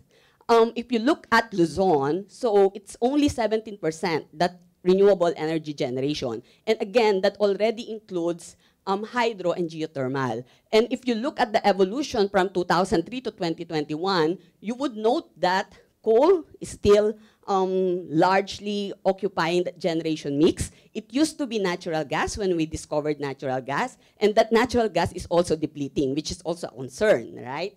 Next, in Visayas, it's orangey, meaning there's a lot more geothermal, but over time, the geothermal power generation has also decreased. But we note that solar slightly increased. In fact, most of our solar is in the Visayas. And it really started in 2016 after our renewable energy law in 2008. But we will note that despite having a lot of solar in Visayas, there is that it's not fully utilized. Why? Again, we will go back to the problem of transmission. While we have those generation of renewables, variable renewable in Visayas, it cannot be transmitted fully because we have limited capacity. Then in Mindanao, next, you would note that we have a lot of blue here, and it is really the hydro that used to be occupying that generation mix in Mindanao. But because of weather conditions, river have dried up. So we note that from that big percentage, hydro becomes smaller, and what replaced hydro is coal in the most recent years. So if you look at the age distribution of coal power plants in the Philippines, we have a lot of young coal power plants relative to other power plants. Okay, next, so that's the state of our generation, no, in the Philippines. So one question would be, why the slow penetration of RE? Are subsidies retarding investment in RE? Please click. Next. Do investors prefer to wait for subsidies rather than go on their own? So in some instances, subsidies can potentially limit the pool of investors. Next. How does the Philippines expand renewable energy? First, there are bottlenecks that we have to address. And number one of them is transmission, which is transmission, which is the topic of this seminar this morning. Next. We have a priority dispatch rule, as noted by ASEC Compungkol, but again, the grid is not fully connected. Even we already have it in the past, connection between Luzon and Visayas, still the transmission of the electricity is very limited. Okay, so what happens is, if there is a bottleneck in the transmission, then somebody would have to fire up the more expensive diesel instead of delivering the cheaper electricity. And when that happens, again, that increase in electricity is passed on to consumer. We don't see it in our bill because transmission cost, it's regulated. So the percentage of transmission in our bill is relatively flat. But it's actually that limited transmission capacity is passed on to the generation cost, which is more than half of our electricity cost in our generation bill. And then Mindanao, Visayas, we all know that it has recently been connected this year, and it hasn't reached that full capacity. As of June 2023, only 122.5 megawatts has been realized. Next. In addition to that, if you're looking for some best practice, in the US, not all states really have attracted generation in variable renewable. But one of the states that is a best practice to look at would be Texas. So in Texas, they did not focus on attracting generation because generation, like in the Philippines, is privately led. Right? So what the government can do is to facilitate those investments. They focus on easing regulatory burdens and expanding transmission. So if you look at the story of Texas, they note that they build a lot of transmission and ease regulatory burdens, and investment in variable renewable came in. So I invite you all to look at the story of Texas. So permitting and other lags in both generation and transmission is also a perennial problem in the Philippines. It takes about 104 permits, okay, to build a construction plant. Again, ASEC Kapungkol has already noted our EBOS, so that is a step toward the right direction. But again, the devil is in the details, if I may say, ASEC Kapungkol. You already said that you are integrating the processes of the various agencies involved, right, in the permitting process. But it's an online thing, so I think we need to have a seamless permitting process that is online, that participants doesn't need to upload the same documents over and over again. So again, even as Yusek Garin has already mentioned that we have to enhance our digital capacity also in the electricity sector. So there are, again, reason to be optimistic in our energy sector. Next. So another concerns about attracting generation investment in addition to those bottlenecks is startup companies are complaining about financing. So if you look at the graph here, loans from domestic banks are still, they are giving more loans to the fossil fuels. So that's what we are seeing here. So maybe it's because that the domestic banks are not yet familiar with the risk that variable renewables faces. So maybe StatBase can also host another forum where we discuss next how to de-risk financing of variable renewable, because a model that applies to fossil fuels may not apply to variable renewable. Perhaps a loan guarantee where we can access financing from our development partners can be one of them. Private procurement, and that would, but still, benefit cost analysis should be required to assure that expected profits are high enough, even if sales are at Western prices. So again, these are just suggestions, and again, I'd still invite anybody who's interested to study how to de-risk financing for variable renewable. Again, financing for fossil fuels may not apply to variable renewable. Next. Can transitioning to RE help in making electricity affordable? Next. We must avoid picking green winners, okay? So we should learn from the experiences of other countries like US and China, where they have this, where they pick winners based on political criteria and not benefit cost analysis. Again, solar is cheap. We see a lot of solar outside of the Philippines, and its intermittency has already become manageable. So we always ask, why is adoption so slow in the Philippines, given that it has already been cheap and intermittency manageable? Next. Efficient pricing. So I've discussed this earlier with Asek Kapungkol. Efficiently transitioning to cleaner energy would also entail pricing our energy and electricity efficiently. So what does that entail? There is now talks about having carbon taxes, but as Dindo have shown earlier, our contribution to carbon emission in total as the Philippines is very small. To level the playing field between fossil fuels and variable renewable, what should be included is the total cost of pollution. That's the social cost. To level the playing field. That's why coal is cheap, because the externalities that they are imposing is not priced. So that social cost would include not only carbon, but also emission from local pollutants. And that would be citrus oxide, nitrous oxide, and particulate matter that impinge on health. So let's make it a health issue rather than just carbon tax. Again, carbon is very small. Okay, next. So this is just a methodology that we did earlier. On the vertical axis, you have the cost, and on the x-axis, you have the hours of the day. So when we transition, what we mean by transition is not abrupt. We still have to talk about the mix of electricity as we go from fossil to cleaner energy. So here, depending on which one is cheap, you use that in certain hours as a source of your electricity. Next. Next. So I can skip this. Next. Some concluding remarks, since Nathaniel already told me to wrap up. Transition is not abrupt. It is a dynamic process. We cannot say, let's all have cleaner energy now. But we take this time as a time to prepare towards the transition. Right now, please click, we are here. Penetration is still low. In total, it's still less than 3%, 17% if you include variable renewable. But next, please. We are in a good position, okay, to implement reforms necessary to energy transition.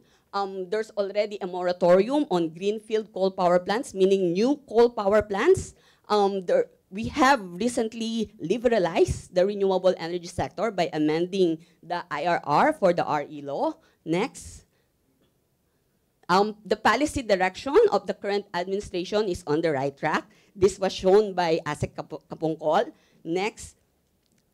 But again, we have very good laws. The challenge is to translate these intentions to actual reforms to realize that ambition 2040. But what we are doing is good. We have to be vigilant. If the people are vigilant, then government sector, even the private sector, are always on their toes, which is what is happening when Attorney Ridon mentioned about the scrutiny that NGCP is garnering in the last couple of months or early this year, right? Next. So, as a final remark, here are some key reforms to make variable renewables bankable towards ensuring effective transmission. Accelerate development transmission capacity. So I see a representative here from NGCP. Reduce regulatory burden. So this is mostly with DOE and ERC. Policies on financing and the risking VRE projects. BSP already have some circular on sustainable finance framework, but it still lacks teeth. Again, we have a lot of these laws and rules, right? So what's needed is implementation, voluntary demand-side management, and probably as we prepare towards this transition, we also need to study this new rate design, the two-part tariff. So it's good that net metering is being enhanced. In the US, this is becoming already a problem because they already have high penetration of variable renewable. The issue is inequity. Only the high-income families are able to put up solar on their rooftop. And because right now, it's like the variable cost of electricity is passed on to us, right? So if you are not getting electricity, let's say from Meralco, then you are not paying that part of the fixed cost. So it's like the low-income families are subsidizing the high-income families who are able to afford the rooftop on their the solar on their rooftop. So that is part of, again, preparing for that transition to ensure that we have that effective transition towards variable renewable. Thank you.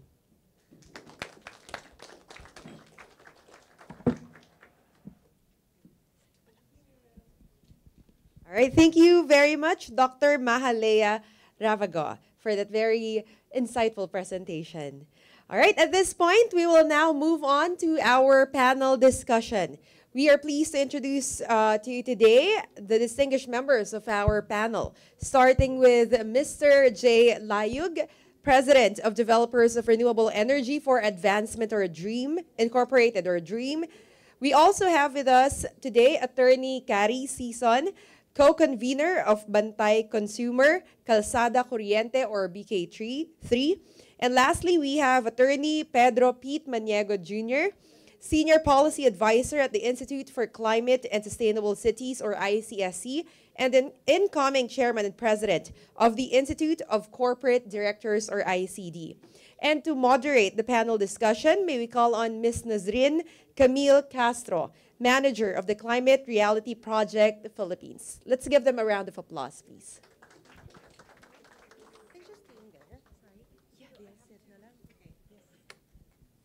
Magandang umaga. Good morning, everyone, to all of you present here and those who are watching online. So let us start with a general question for everyone. We will be giving each panelist 3 minutes to share their insights. Okay, let's start. 77.6% of the Philippine power generation mix comes from fossil fuels. The vulnerability of fossil fuels to global market price volatility and expensive importation costs trigger a spike in electricity rates, thereby putting much weight to Filipino households, businesses. So I know all of us are consumers, so the first question is, how can consumer protection be strengthened in the context of renewable energy integration, especially regarding issues like pricing, billing transparency, and service reliability? So let's begin with Attorney Jay Layo. Good morning, everyone. I thought we will have 5 minutes, no, Okay. to present first before we Okay. react, no. So maybe I can could do start that. with a few slides, no, and I'm happy to, of course, Dindo, thank you for the invite, and of course, always happy to be with my fellow advocate for renewables, Pete Maniego, who 10 years ago I had worked with, no, and I remember we were always called at the Senate. We were much vilified, no, because we were pushing for renewables at a time when the cost was still high, no? And nobody believed back then that the cost of RE would come down. No? 10 years later, with white hair now, no, Now we can see how solar came all the way from 9.69 to about 3.50 per kilowatt hour. And this is where Pete and I had been pushing for renewables. At the time, a feed-in tariff system was in place, because we felt that over the years, the cost of RE will come down, and true enough, it went down drastically. But the problem was we had limited installation target for RE back then. If we had put in more back then, maybe we could have saved ourselves more. But in any event, let me go very briefly because I have 5 minutes. A lot has been said earlier, but let me just emphasize, I agree with Professor Ravago, with many of her, if not all of her findings. In particular, the uncoordinated efforts on transmission plan and generation investment. And what you see now as happening is not really the fault of the current administration. It's years of what has been happening with the lack of policy direction or policy coordination between transmission and generation. But I'll show it to you in a while. Let me go next slide. This was shown, next slide. This is already shown. It's now 28,000 megawatts, a lot of installed capacity.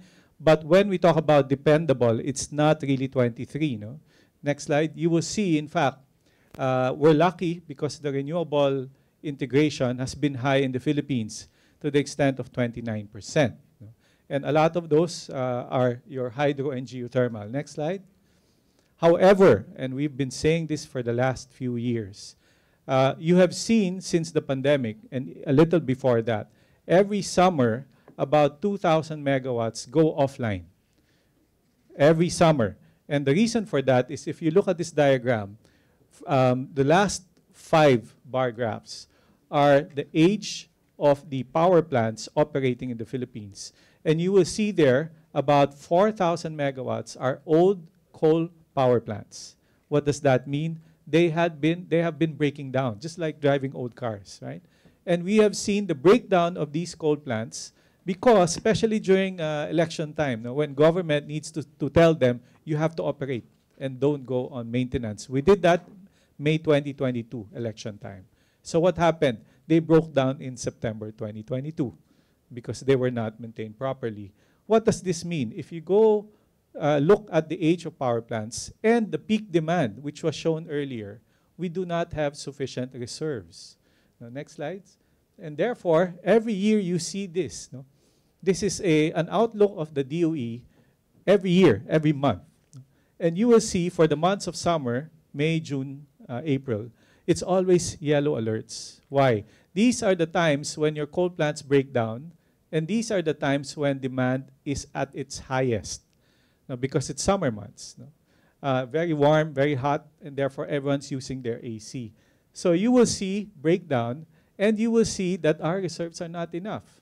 When suddenly a coal plant goes down, then here comes brownouts.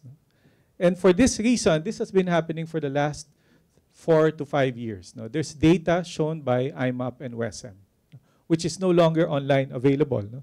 That's why I'd asked, where is that? No? I kept the report. No? You have to buy it. No? But I have a copy, no, soft copy of the performance of the power plants and how they had operated through the years. So having seen this, and a good thing, ever since the government took over last year, there's a massive change in mindset. No, Pete and I finally are happy. No, because now the government realizes we need to put more power plants. And it's not just power plants. The government is saying since last year, we need to put in more renewables. Finally, no, that statement was declared, no less than by the President himself. And Secretary Popo followed through with all his policies. Next slide. We have a lot of RE. Next slide. I will not go through each one of them. The big show, biomass, geothermal, solar, hydro, ocean, and wind. Next slide. But this is the saddest part of the story. 10 years ago, when Pete and I were still young, we became younger now. No. Look at what the data shows. 10 years ago, if you look at installed capacity, renewables reached as high as 34%. But now we are down to 29%, 10 years later. But the next slide will show you an even worse picture of what's going on. And this was already shown also by Professor Ravago earlier. In terms of generation, because you know RE is not 100% available. Sun is only 16% of the time. Your wind is only 30% of the time. So if you calculate capacity factor, actual generation shows that renewables are now down to 20% generation. In fact, in the slide of, updated slide of Professor Ravago, it's down to 17%.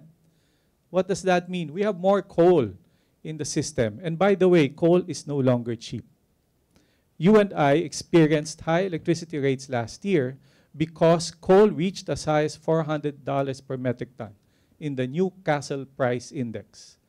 And because we have more coal, you and I paid more. You know, for that reason alone, I put up solar system in my rooftop. I have 6.6 kilowatts. And now I'm saving myself 10,000 pesos per month. I used to pay 20,000.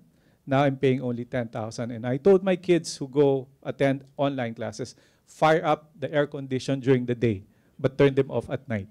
All right, because my solar rooftop has no batteries yet. No, still expensive. No, but this shows us a sad story, a sad state in the Philippines. And this, for this reason, we're so happy to note that the DOE announced, ever since Secretary Popo came into the picture and took over the helm of the DOE, they said they want 11 gigawatts of renewables for the next 3 years. Hallelujah, 11 gigawatts.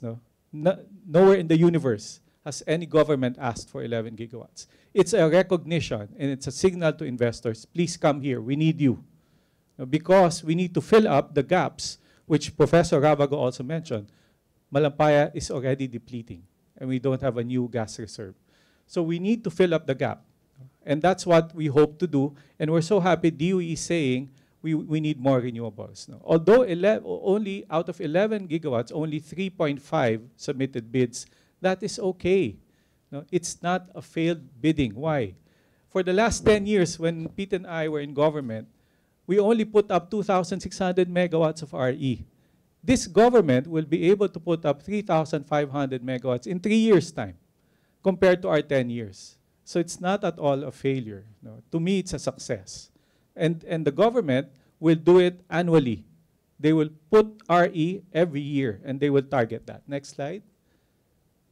As I mentioned, this is what we have put up for the last 10 years. Only 2,600 megawatts of RE.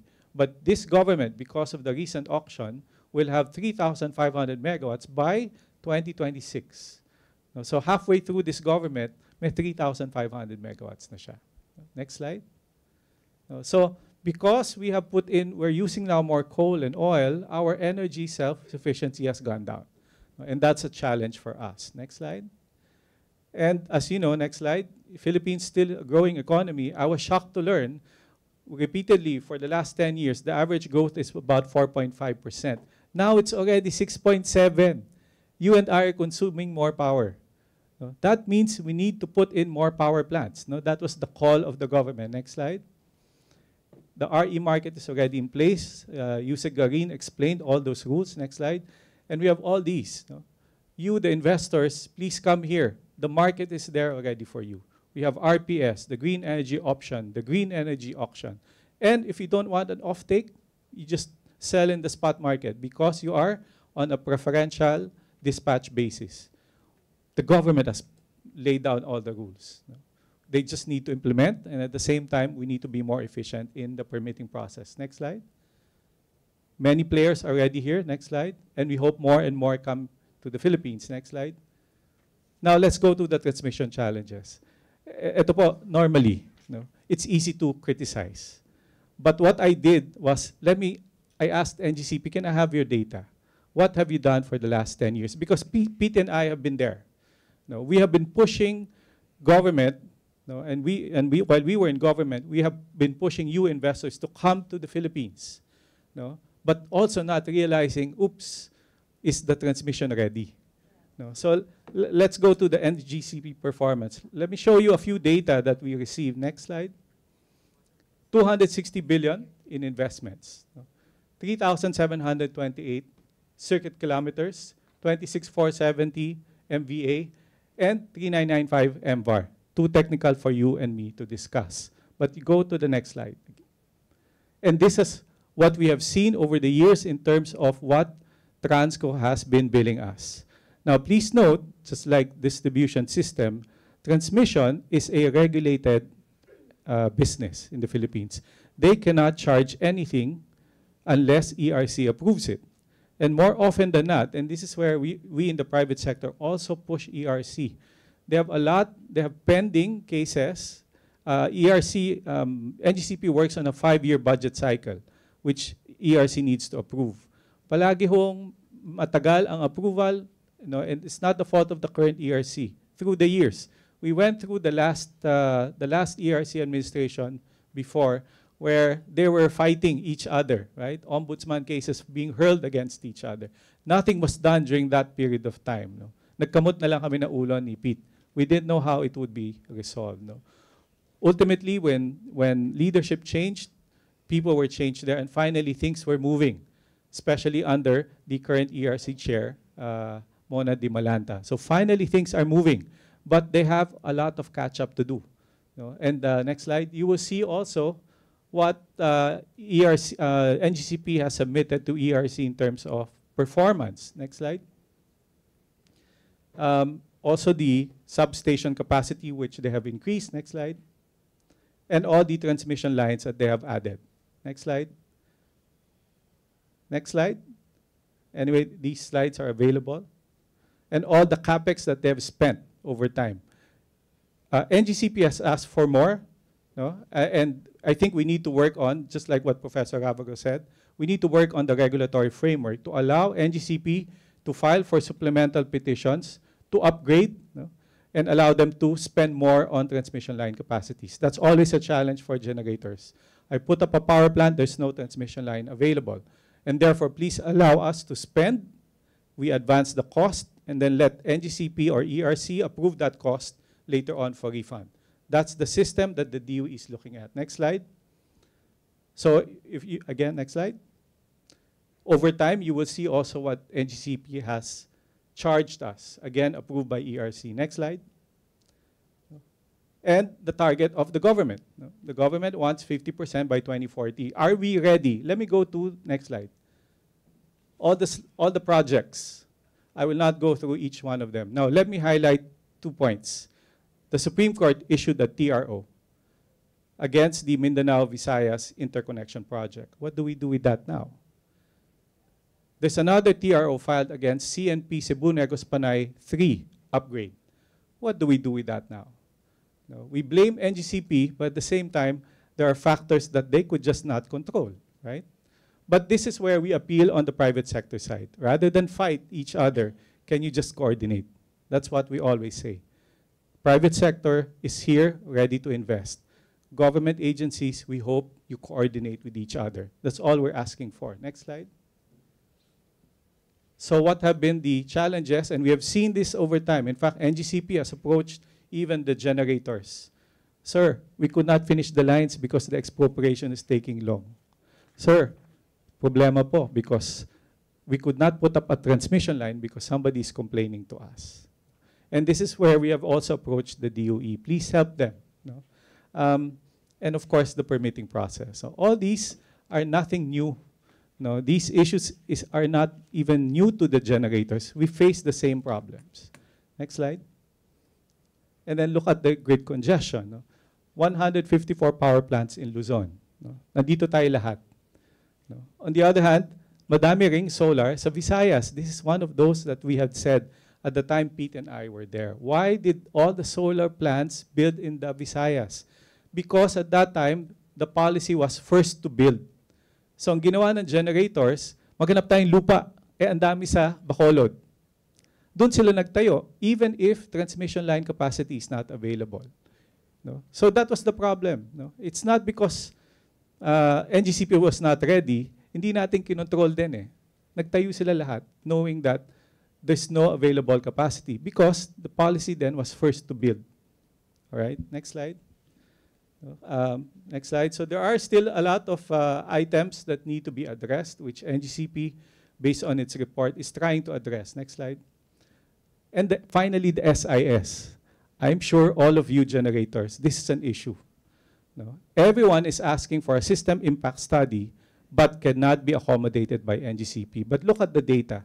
NGCP has processed a lot of SIS, but how many actually have built their power plants? Look at the rates. No, look at the percentage, 28%, 16%, 29%, that's so low. If these developers are really serious in building power plants, if you received your SIS, how come you have not put up your power plant? In other words, with very scarce resources, NGCP is putting up SIS studies, but those generators are not building. So we need to address that. Again, it has to do with coordination. Next slide. And so in the end, again, I just highlighted this because that's the topic of this forum. No, I was wondering why NGCP is not doing a presentation. But we from the private sector, we only want to make sure that when we build our power plants, the transmission line is available. And our request to government, please coordinate. At the end of the day, there is a transmission development plan, there's a Philippine energy plan. If you coordinate, and kudos to the DOE, they have the CREZ project, no? The RE zone project, and they have identified already with the help of USAID where those plants should be built. No? So we need to coordinate. I think that's my last slide. Thank you. Thank you, Attorney Jay. I would just like to mention Attorney Jay Layug is also designated as a climate defender on renewable energy transition of the British Embassy in the Philippines. So just three key takeaways from your presentation, Attorney Jay. It's very evident we need more power plants, particularly renewable energy. Second is coal is no longer cheap. And third, consumers are suffering the burden of expensive electricity because of the automatic pass-through provision in contracts of fossil fuel, which we call pass-a-load, which is automatically passed through to consumers. Okay, I know we have innovative energy mechanisms, but it's very clear from Attorney Jay Layug's presentation that we need more coordination. Okay, so now let's go on to a fellow climate reality leader to give his 5-minute presentation, Attorney Pedro Maniego Jr.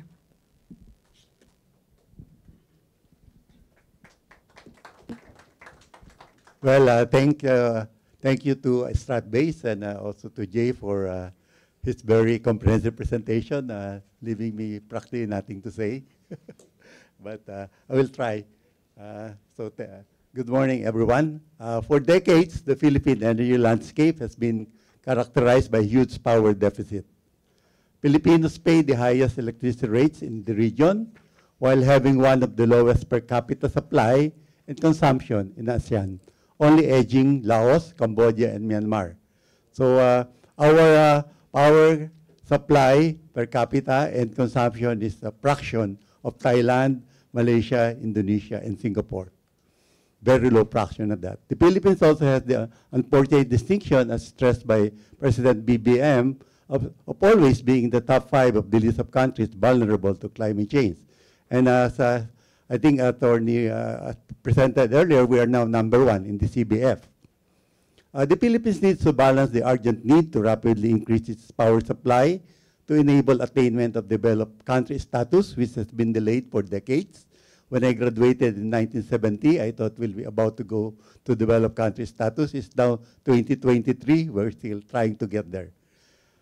And also, its commitments to limit global warming to 1.5 degrees centigrade. The development of new power supplies must incorporate the twin goals of just transition and climate considerations. To reduce our overdependence on imported fossil fuels, new energy sources must be indigenous as well as sustainable. We are fossil fuel poor, and it was shown by Attorney Jay that we have a lot of available supplies in indigenous renewable energy, which we can tap. And these energy sources are clean, abundant, reliable, and increasingly cost competitive, as pointed out also earlier, versus fossil fuels. The $1 million question is whether RE can fill the void left by retiring coal power plants. We made a study several years ago in UP, and we can. and the moratorium on building, because we have imposed a moratorium on building new coal power plants. Studies conducted by NREL, any think tanks, as well as the DOE, ascertained that the Philippines has more than enough resources to sustain its power requirements over the long term.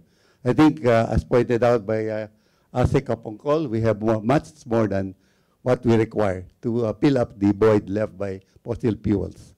And we have to look at Europe when there are periods when RE generation already exceeds demand, and we can look at Taiwan, where the long-term program is to replace nuclear plants with offshore wind power plants. And they're going very rapidly towards that. And I have visited Taiwan several years ago, and they presented a program on how they will do that. And I hope that we can also do that here in the Philippines. However, even with the hundreds of RE projects in the pipeline, our attainment of energy self-sufficiency seems to be far-fetched. So how do we accelerate RE development?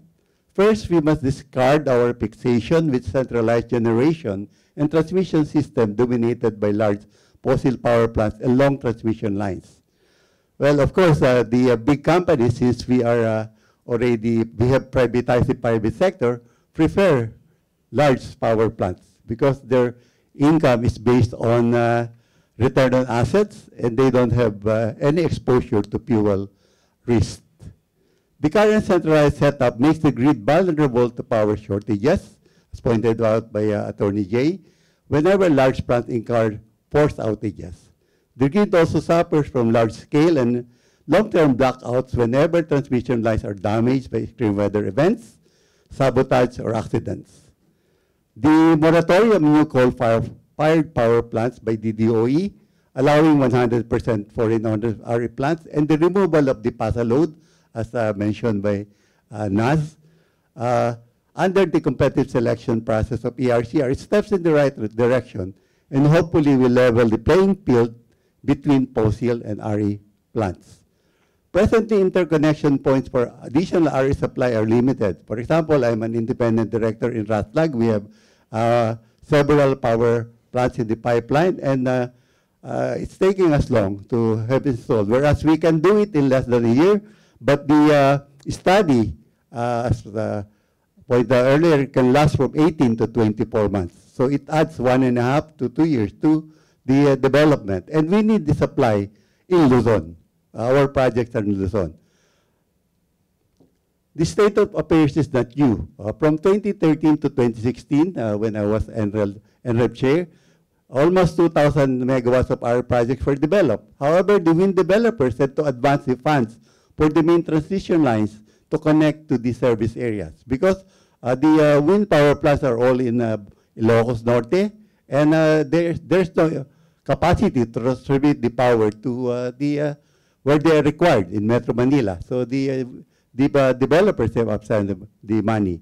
Same thing with when FINMA constructed the wind power plant in Guimaras. They built the submarine line from Guimaras to Panay. So I think Jay also mentioned that DO is pushing for that.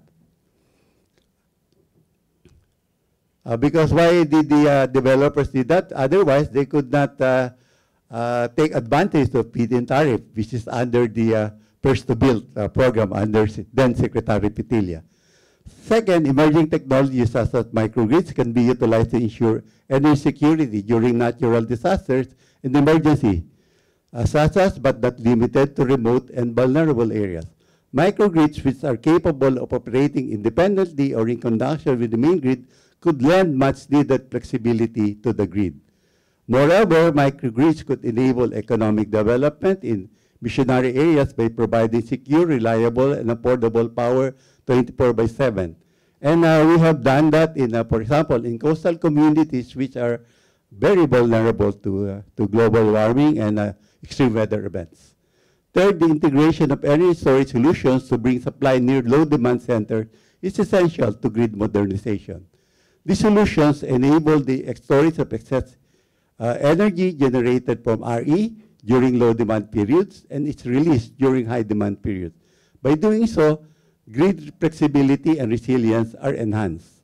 Consumers will greatly benefit since matching supply with demand will moderate the price fluctuation caused by high spot market prices. If you look at your electricity bills recently, they have gone up by probably 50% or more, sometimes even double, because of the spot market prices caused by the shortage in power supply, mostly from coal power plants. The 2023 to 2040 roadmap outlined in the Transmission Development Plan of the NGCP is a welcome opportunity to ensure grid modernization. I think Jay also mentioned that already. And the DOE is pushing for the rapid development of competitive renewable energy zones, where the RE sources, RE plants will be located. DOE and the National Transmission Corporation are also developing a strategic smart and green grid plan by end of 2023, that is this year. The plan aims to ensure the seamless integration of additional RE capacity into the transmission grid over the coming years. DOE and Transco will identify specific areas for offshore wind and other RE sources and prescribe the timelines for the transmission requirements to accommodate more RE. Then the proposed plan will serve as the basis for the transmission development plan of the NGCP. So it appears that DOE and Transco are now taking the lead rather than waiting for NGCP to develop the transmission development plan. And that was presented during the last consultation in the Philippine Energy Plan. Moving forward, the grid modernization must incorporate smart and microgrids, enable two-way power flow, such as in net metering, provide incentives to generation during peak demand period and consumption, and storage during low demand periods. So we have to also look at our tariff system. Utilize storage technologies and sector coupling, such as electricity for transportation, heating, cooling, and power to X meaning hydrogen, green hydrogen and methane, ammonia, etc. And prioritize the interconnection of renewable energy and other green power sources. Thank you. Thank you, Attorney Pete. Two takeaways. The expertise of Attorney Pete is really discussing the nexus of climate change and just energy transition. To limit global warming to 1.5 degrees Celsius, it is necessary that we take rapid and massive reduction in greenhouse gas emission, particularly on the energy sector, which is the biggest contributor of global greenhouse gas emission. And second, it's clear, based on studies, we can fill the void of retiring fossil fuel power plants through renewable energy. And pahabol takeaway is coal is intermittent and unreliable because of frequent power outages. We'll discuss more on grid modernization during the Q&A. And last but not the least, the third attorney of the panel, Attorney Carrie Season. Magandang hapon po. We are grateful, of course, to StratBase and PBES for inviting us and to become part of this morning's panel. We appreciate the opportunity to air consumer views and participate in the exchange of ideas. Yeah, we have 3 minutes, no? Anyway, it goes without saying that electricity and issues surrounding or related to it have huge economic and social impact. Electricity plays a major role from the smallest households to the biggest industries. It is a driver in determining pricing of goods, expansion of business, and attracting investments. Of the many issues surrounding the topic of energy or electricity, there are 3 main concerns that directly impact the Filipino consumer: electricity rates, power supply, and power generation. Electricity rates directly contribute to the pricing of goods and services. The Philippines has been known to have high electricity rates that contribute to the rising cost of basic needs. Nowadays, cost of living has been increasing, causing many households to deal with the challenges of managing their respective budgets for their basic necessities, as well as paying for basic services and utilities. Power supply, or the lack of it, also contributes to the rates or price of electricity. Dwindling supply coupled with high demand will, of course, raise the price of electricity. In our context, consumers and industries competing for the available electricity pushes the price upwards. In an advisory, the National Grid Corporation declared the available capacity in the Luzon grid was only 12,186 megawatts. The recorded peak demand was 12,468 megawatts, or 282 megawatts higher than the available supply.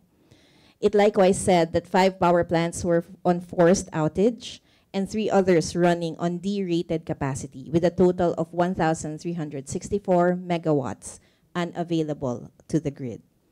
We must address the power supply shortages to maintain reasonable electricity costs and to ensure stable power provision. To bridge these gaps, we will need investments in power generation capacity and grid infrastructure. These expenses, unfortunately, are typically passed on to the consumers. It is up to the government to figure out how to incentivize instead investments in more sustained and efficient energy solutions. We also need to improve our power generation capacity. Hence, we need more power plants to address the rapidly growing energy demand and to stabilize prices. As earlier mentioned, low supply results in higher prices for the consumers. The power supply infrastructure should meet the energy demand and cope with the country's economic growth and increasing population to mitigate the risk of further power shortage.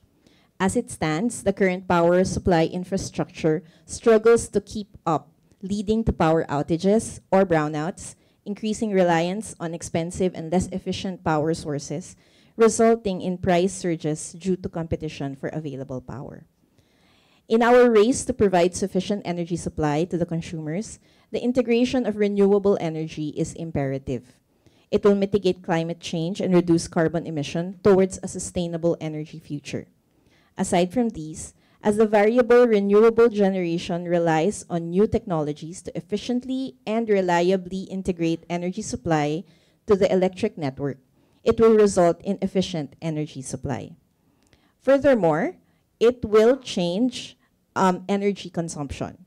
With the integration of renewable energy, consumers may now also become prosumers or producer consumers, generating power at the household level and selling or offsetting excess generated power to the grid.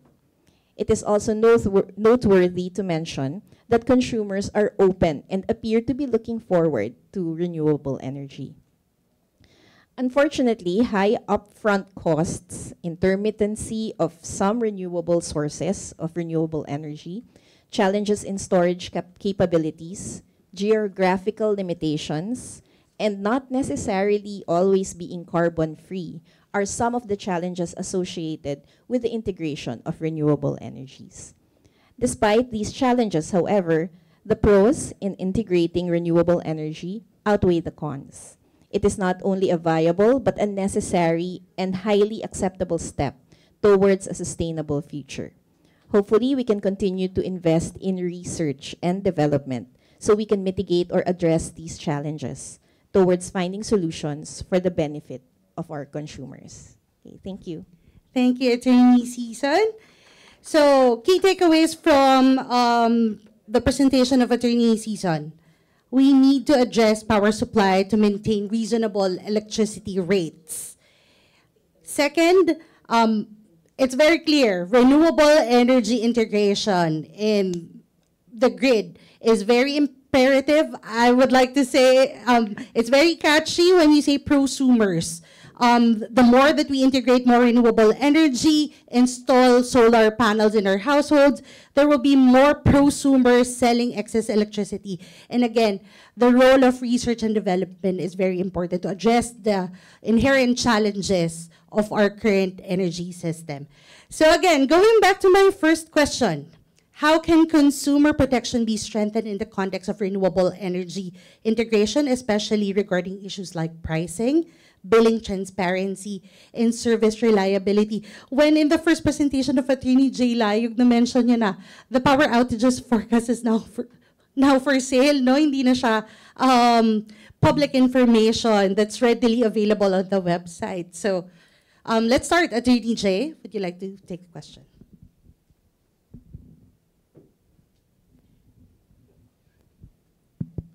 Well, the good news is at least the government has already issued rules to protect us. No?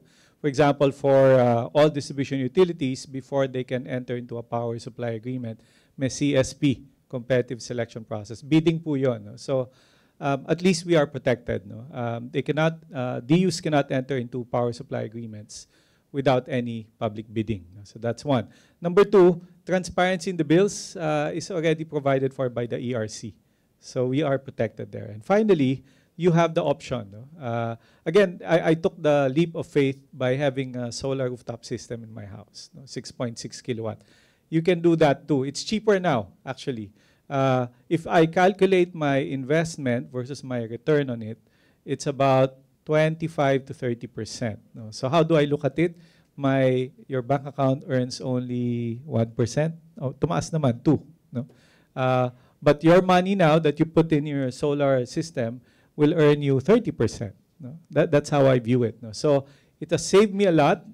Our air conditioning units are open the entire day, but they're shut down at night. No? So it saved me, and my kids are happier doing online classes. Thank you, Attorney Jay. Attorney Jay, just a clarification. For Meralco serviced areas, we know that there is really a detailed breakdown of distribution charges, transmission, generation. But for electric cooperatives, it's very difficult to to see the breakdown. So for our climate reality leaders wanting to know their breakdown of their electricity rates, they had to request for their detailed breakdown. Although they are mandated as well by ERC. And this is where I've asked some multilaterals, maybe this is where you can provide funding to the co-ops. Help them in their online posting. Create new websites that are more real-time so that they can post their data. Kulang po eh. And I guess they don't spend enough for consumer transparency, but they are mandated. But maybe calling on USAID, GIZ, World Bank, what have you, palagi ko kaming nagbibeg before. You can help our co-ops, especially in this task of being more transparent. Thank you, Attorney Jay. Yeah, Ase. Because it's approved by ERC and it's mandated under ADRi for the unbundling. I am not sure what information from the electric cooperatives is being looked at by the mga researcher. Because as far as generation, ando doon na yan, transmission, mas simple nga sila even the subsidies. But if you're looking for a detailed contractual obligation under the generation sector, even Meralco wala naman eh. Nakalampa rin yun. So maybe you can help us kung what information you did not find in the electric cooperatives tariff or power bill. Thank you, ASEC. We'll coordinate later. Okay. Attorney Pete, regarding the same question about consumer protection, do you have any addition? Well, I was with Chairman Di Malanta, I think last Monday, in another workshop. And I mentioned the forced outages of the coal power plants, which lead to the highest spot market prices. And these power plants have greatly exceeded the allowable limits already. So why are they not being penalized accordingly?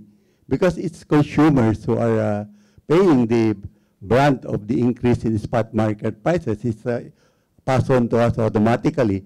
Whereas I think if you have a contract under the CSP, for example, or PPA, then if you cannot provide enough power, then you should pay for the replacement power. Why should that be passed on to the consumer?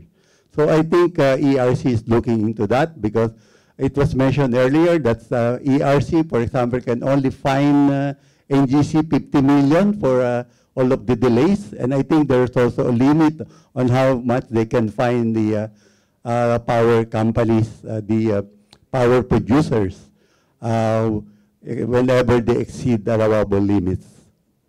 But if they can do that, then we will not suffer from high spot market prices due to forced outages. Thank you, Attorney Pete. Attorney Carrie? Yeah.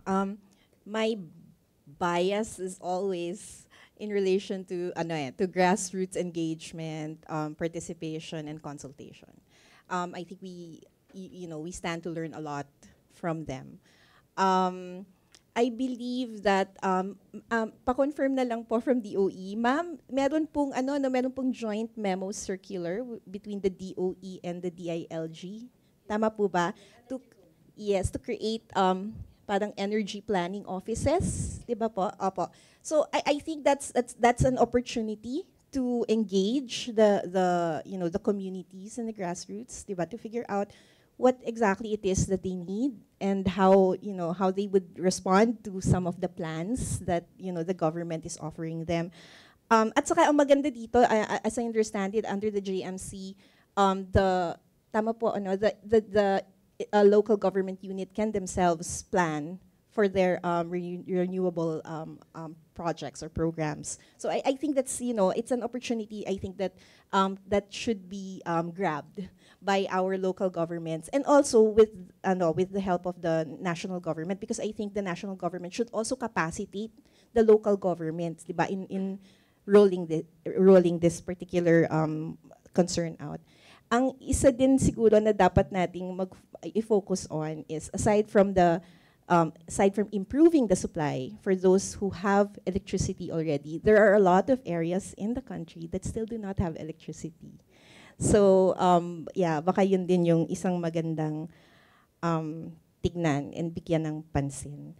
I would just like since pinag-usapan natin yung benefits, di ba, on the consumer side, may I just comment because around the time na nag-uumpisa yata sina Sir Pete and si Attorney J dun sa kanilang I remember at the time when solar panels were still very expensive.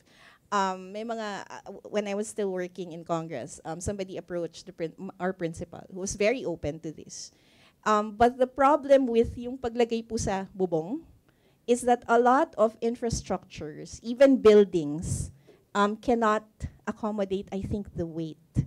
So I think that is also, moving forward, baka that is also something that that the DOE can think about, for the consumer side, because I think the consumers should become aware of these things. So if they build their houses, diba, their houses should be able, to accommodate, bigger panels, because I'm sure right now the panels are yung mga nakasabit lang so we know the smaller ones. So you can give them the opportunity to be able to maximize, accessing these renewable energy options. Thank you. Thank you, Attorney Carrie. So for everyone here and for those who are watching online, it's not only a whole of government effort when we talk about energy transition. It's a whole of society. So under the JMC mentioned by Attorney Carrie, communities can engage in their localities' energy agenda and energy discussion. So my second question is particular to Attorney Layo. You already gave us sneak preview of the NGCP performance, their role, their mandate.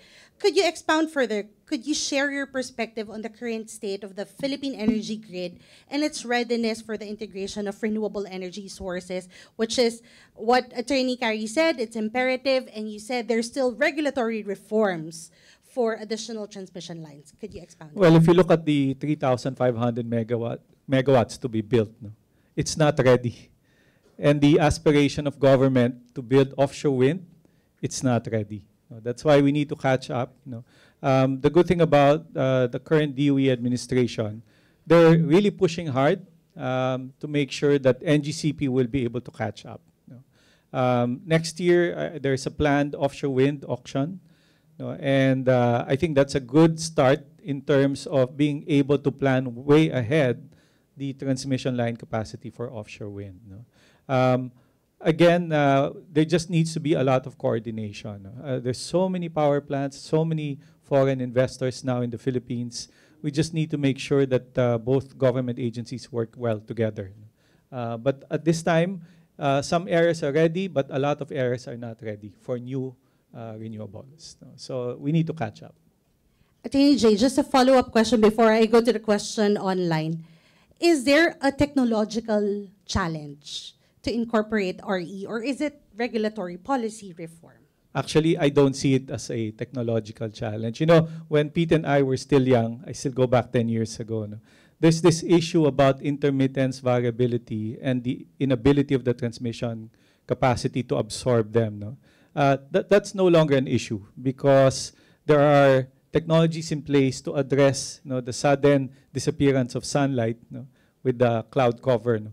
Hindi na ho issue yan. No? There are systems that can be put in place by NGCP to address the variability and intermittence. But at the same time, we need to make sure that as we put in more renewables, no, we have to have enough base load. Hindi ho naman kasi lahat ng renewable, well, most of the renewables are intermittent. No? So we need to make sure that the transmission lines are also ready to address the intermittence. No? Hindi ho pwedeng puro RE lang, that will never happen. No? We need to make sure that we have also the base load capacity. Asik, would you like to add? Just to add lang, one of the solutions that we have prepared is the entry of the energy storage system. We know the variability of particularly solar and wind. So we have issued a policy on the energy storage system. So I mentioned earlier that an integrated renewable energy facility and energy storage system will be treated as a renewable energy, and therefore they can avail the incentive. We also have what we call standalone energy storage system. And by December, I think, there will be a declaration of reserve market to address this intermittency in the power grid. And also, if I may add, the competitive RE zone, which we did a few years back, which identified 25 RE zones, wherein there you can see the potential renewable energy sources, particularly solar and wind. So we're now expanding that to cover marine resources. Kasi in the study, there was no determination of the potential offshore wind and marine, no? Even the tidal stream. So this will be in the works with USAID Energy Secure Philippines. Thank you. Thank you, Asik, for the additional information. We're excited about the tidal energy. Okay, we have a question online. This is particularly addressed to Attorney Pete. Right now, we have a centralized grid. How will a decentralized grid look like? What will it require for islands in the Visayas or off-grid areas in Luzon and Mindanao to build and manage their own grid systems? How will regulations change if we have a decentralized grid? Is this an option that the government is also looking at, considering also we're an archipelagic nation? I think this issue of distributed generation has been addressed already by both DOE and ERC. They have came out with new rules on microgrids and distributed generation. And once this is implemented, I think we can adopt the new technologies in micro and smart grids, which is very suitable for the country because we are rapidly converting to renewable energy sources, which are distributed, especially solar, and we should be able to accommodate that. And I think there are also, although we are going forward to offshore wind, which are almost base load, but I think there are also opportunities for smaller wind turbines, which could be installed in small islands. And with the advent of cheaper battery storage, as well as other storage technologies, which is pushed by the development of electric vehicles, I think we can see in several years from now, most solar will have storage batteries already. Probably next year, Jay would have storage already in his house. So that will also address the intermittency problem, and he can have aircon even during at night. Thank you, Attorney Pete. For all of you also present here in person, you can also ask your questions, okay? So my next question is addressed to Attorney Season. What strategies does BK3 recommend for ensuring that consumers are adequately informed and engaged in discussions and decisions related to grid modernization, considering that this is a very technical issue? Oo nga eh. Sometimes it's hard to engage, the ordinary, people about things that are very, technical. Like sometimes when we talk about this, it's like way over my head also. I mean, I can just, look at it from the perspective of somebody who is actually an end user. But I think as I have mentioned earlier, I think the key really is to go local. And the closer we get to the grassroots, the closer we get to the communities, the easier it would be for us to engage. And by way of strategy, I think it's not just about downloading information, but also being empathetic and finding out what it is that they need and their own struggles. Because that's where we can get an idea of what would be the best policy and the best program that we can roll out for them. Salamat. Go local. Okay. Sige, next question. Do we have any questions in the conference room? No? Okay. I'll go to my next question. Okay, in the latest iteration of the Philippine Energy Plan, the Department of Energy is eyeing to increase our capacity for fossil gas and nuclear. Given the climate imperative and the tremendous but unlocked potential for cheaper power and renewable energy, the question simply is this the right path? How should we all move forward in unison in calling our leaders in both the public and private sector that the right way to go is towards renewable energy? Who would like to start?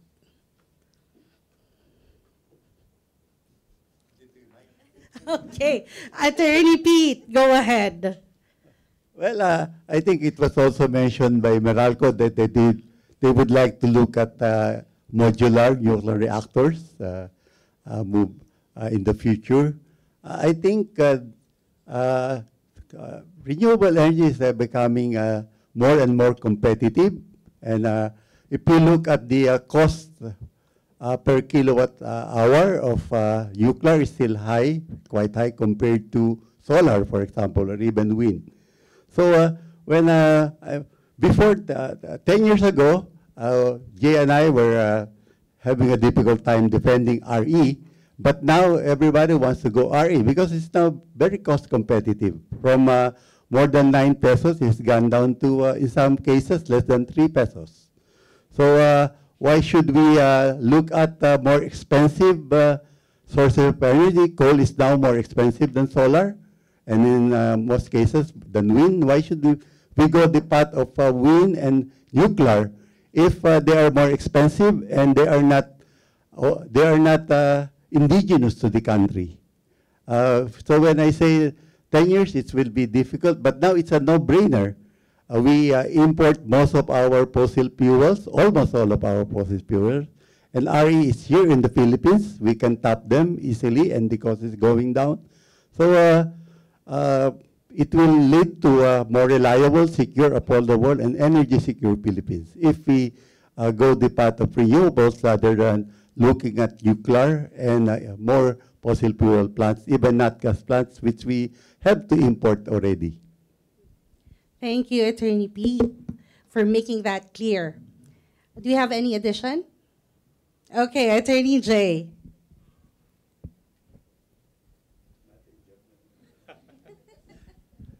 Just to clarify, I was never against nuclear. No? In fact, I've been saying ever since with CSP, the bidding, no? If nuclear really is competitive enough to coal and gas, why don't they just go ahead and participate? Meralco has 1,800 megawatts bidding. Let's allow them. If they win, then why not? No? Of course, let the developer handle the issue of location and how to manage the waste, no? Which is another issue. But at the end of the day, if they are cheaper, why not? Other countries, I think, who have gone the route of nuclear have experienced more stable energy and cheaper rates. No? But Pete already said they're more expensive. No? But if they can compete, why not? Okay, thank you, Attorney Jay. For my last question, actually, for all our panelists, the government has set out various mechanisms to achieve the target of increasing the share of RE energy to 35% by 2030, up to 50% by 2040. These include the RPS and the Green Energy Auction Program. We also have the Green Energy Option Program, which our organization is supporting, which put greater responsibility for distribution utilities and electric cooperatives to source more energy from RE. So we've talked about the benefits of RE to consumers, but we also want to close the loop. There's also the supply side, not only the demand side. So what have been the challenges and opportunities for distribution utilities and electric cooperatives to support this goal? Since Okay, the mic yes, is with me. Before we pass the mic. You know, over time, the DOE has adopted system to help educate our electric cooperatives and DUs, no, for integration of RE. I hope that continues. No. ASEC Maya and I have gone around attending all these, usually undertaken by USAID. No. There's a lot of challenge in terms of technology, no, and understanding integrating RE. But that can be addressed by making sure that there's enough capacity building, no, and education training for these co-ops. No. There's no more reason not to do it. Why? Because under the RE law, if you fail to comply with the RPS, you go to jail. No. And whenever I say that, the co-ops do not laugh or smile, no, because it's the officers, no, that are held liable for that. No. So, and it has become cheaper. No, in fact, all of them, even the DUs and co-ops now, are looking to build their own RE projects. No, ang dami na ho. No? Meralco has its own RE unit. No? Kasi nga ho, they've seen that it's much cheaper, no? And that it can address definitely consumer demand. Now, especially also for contestable customers. Do you know that a lot of our hotels, resorts, manufacturing plants are looking for RE supply? Because it's cheaper. Wala lang humahanap ngayon, no? But at least government is catching up. Thank you, Attorney Jay. Attorney Carrie?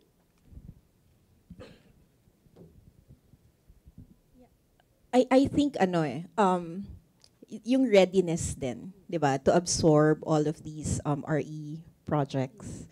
So if we provide them with, the transmission and, if we're infra ready for it, I think they will follow suit, especially as what Mutt and Jeff is saying. I'm kidding. That the price of our renewable energy sources is going down. So that will encourage them, I think. Thank you. And lastly, Attorney Pete. Well, actually, they called us before in Congress, not Mataja, but three stooges, no, together with Henry Pantanco, because we are always working for renewables. But I agree with Jay that we need capacity building and education of our ECs, especially in the DUs, especially the big ones they know already, is the missionary areas where we need more of the renewables and more 24/7 supply, because most of them, they don't have power at night time. And actually, when I look at the RE law, when I was, and I'm sure the RE law was already there, I said, how come the feed-in tariff was only for on-grid? We need the feed-in tariff more for off-grid.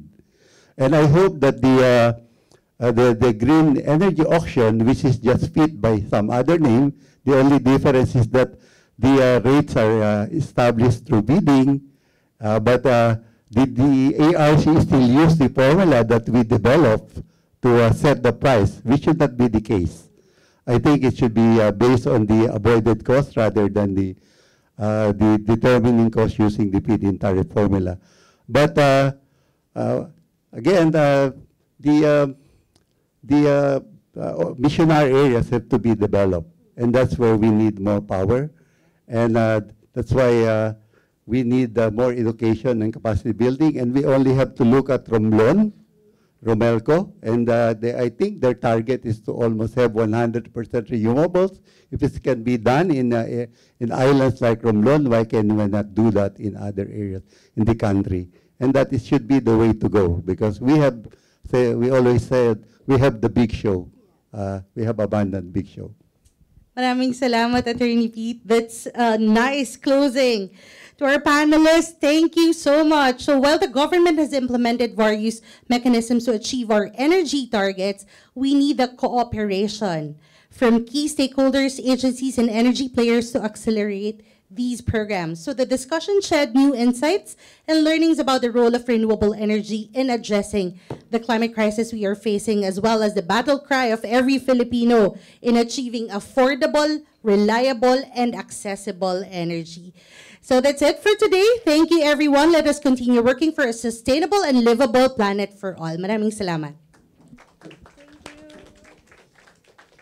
Thank you, Ms. Naz. And thank you very much again to our panelists, Attorney Jay Layog, Attorney Carrie Sison, and Attorney Pete Maniego. And to our moderator, Ms. Naz Castro, for a very comprehensive and insightful discussion. Now to deliver the closing remarks, may we call on the Secretary General of the Philippine Business for Environmental Stewardship, Engineer Felix Jose Vitangcol. Round of applause, please. Thank you, Joyce. Again, I'm Felix Vitangcol from the Philippine Business for Environmental Stewardship, and I would like to express on behalf of the organization and the institute, we would like to express our gratitude to our speakers, panelists, and our environmental stakeholders in person and in online for giving the time to listen to our discussion earlier. Now, actually, our group was very excited to hold this event since it touches on actually not one but two core advocacies of PBEST.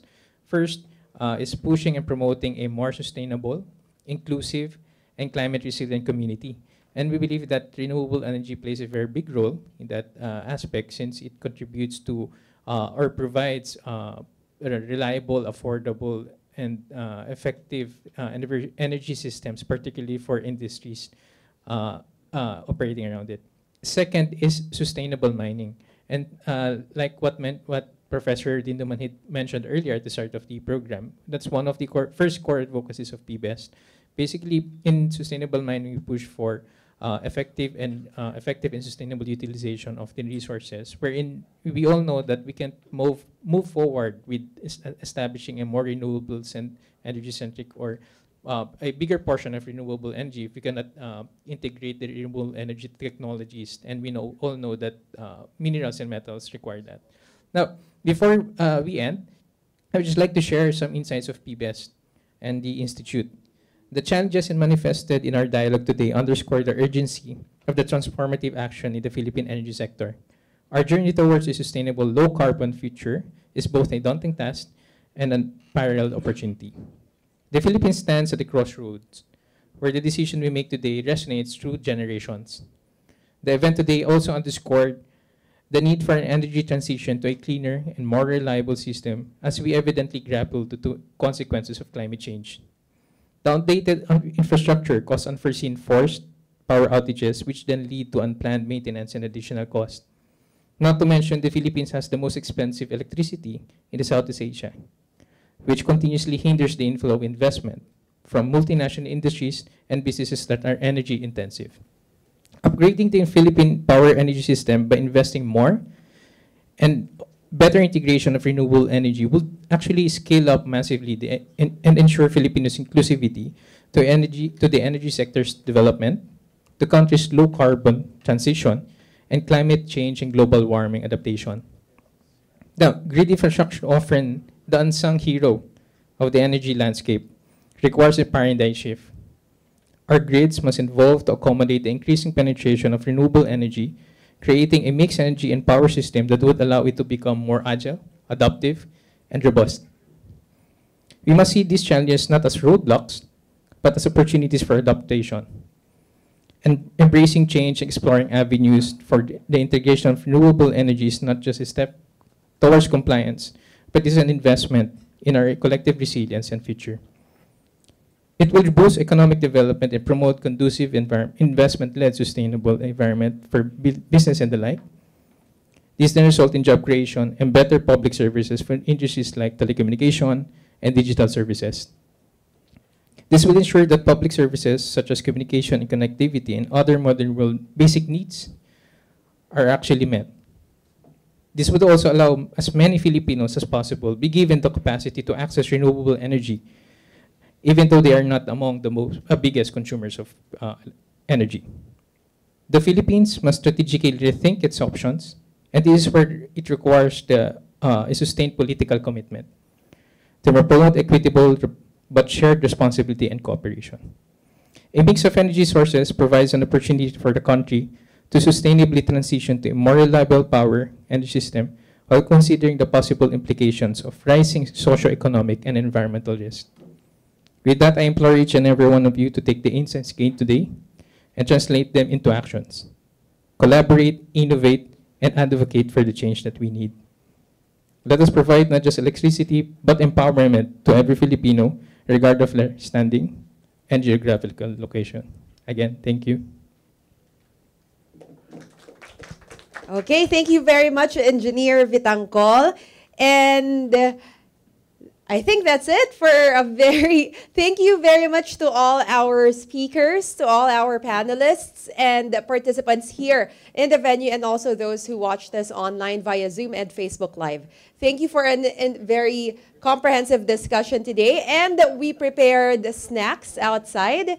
So I hope you do enjoy the snacks before you go. And I'm being told we need to take a photo. So may we request our speakers and panelists to go in front, please, for a photo opportunity. And to our participants again, thank you very much and have a pleasant rest of the day.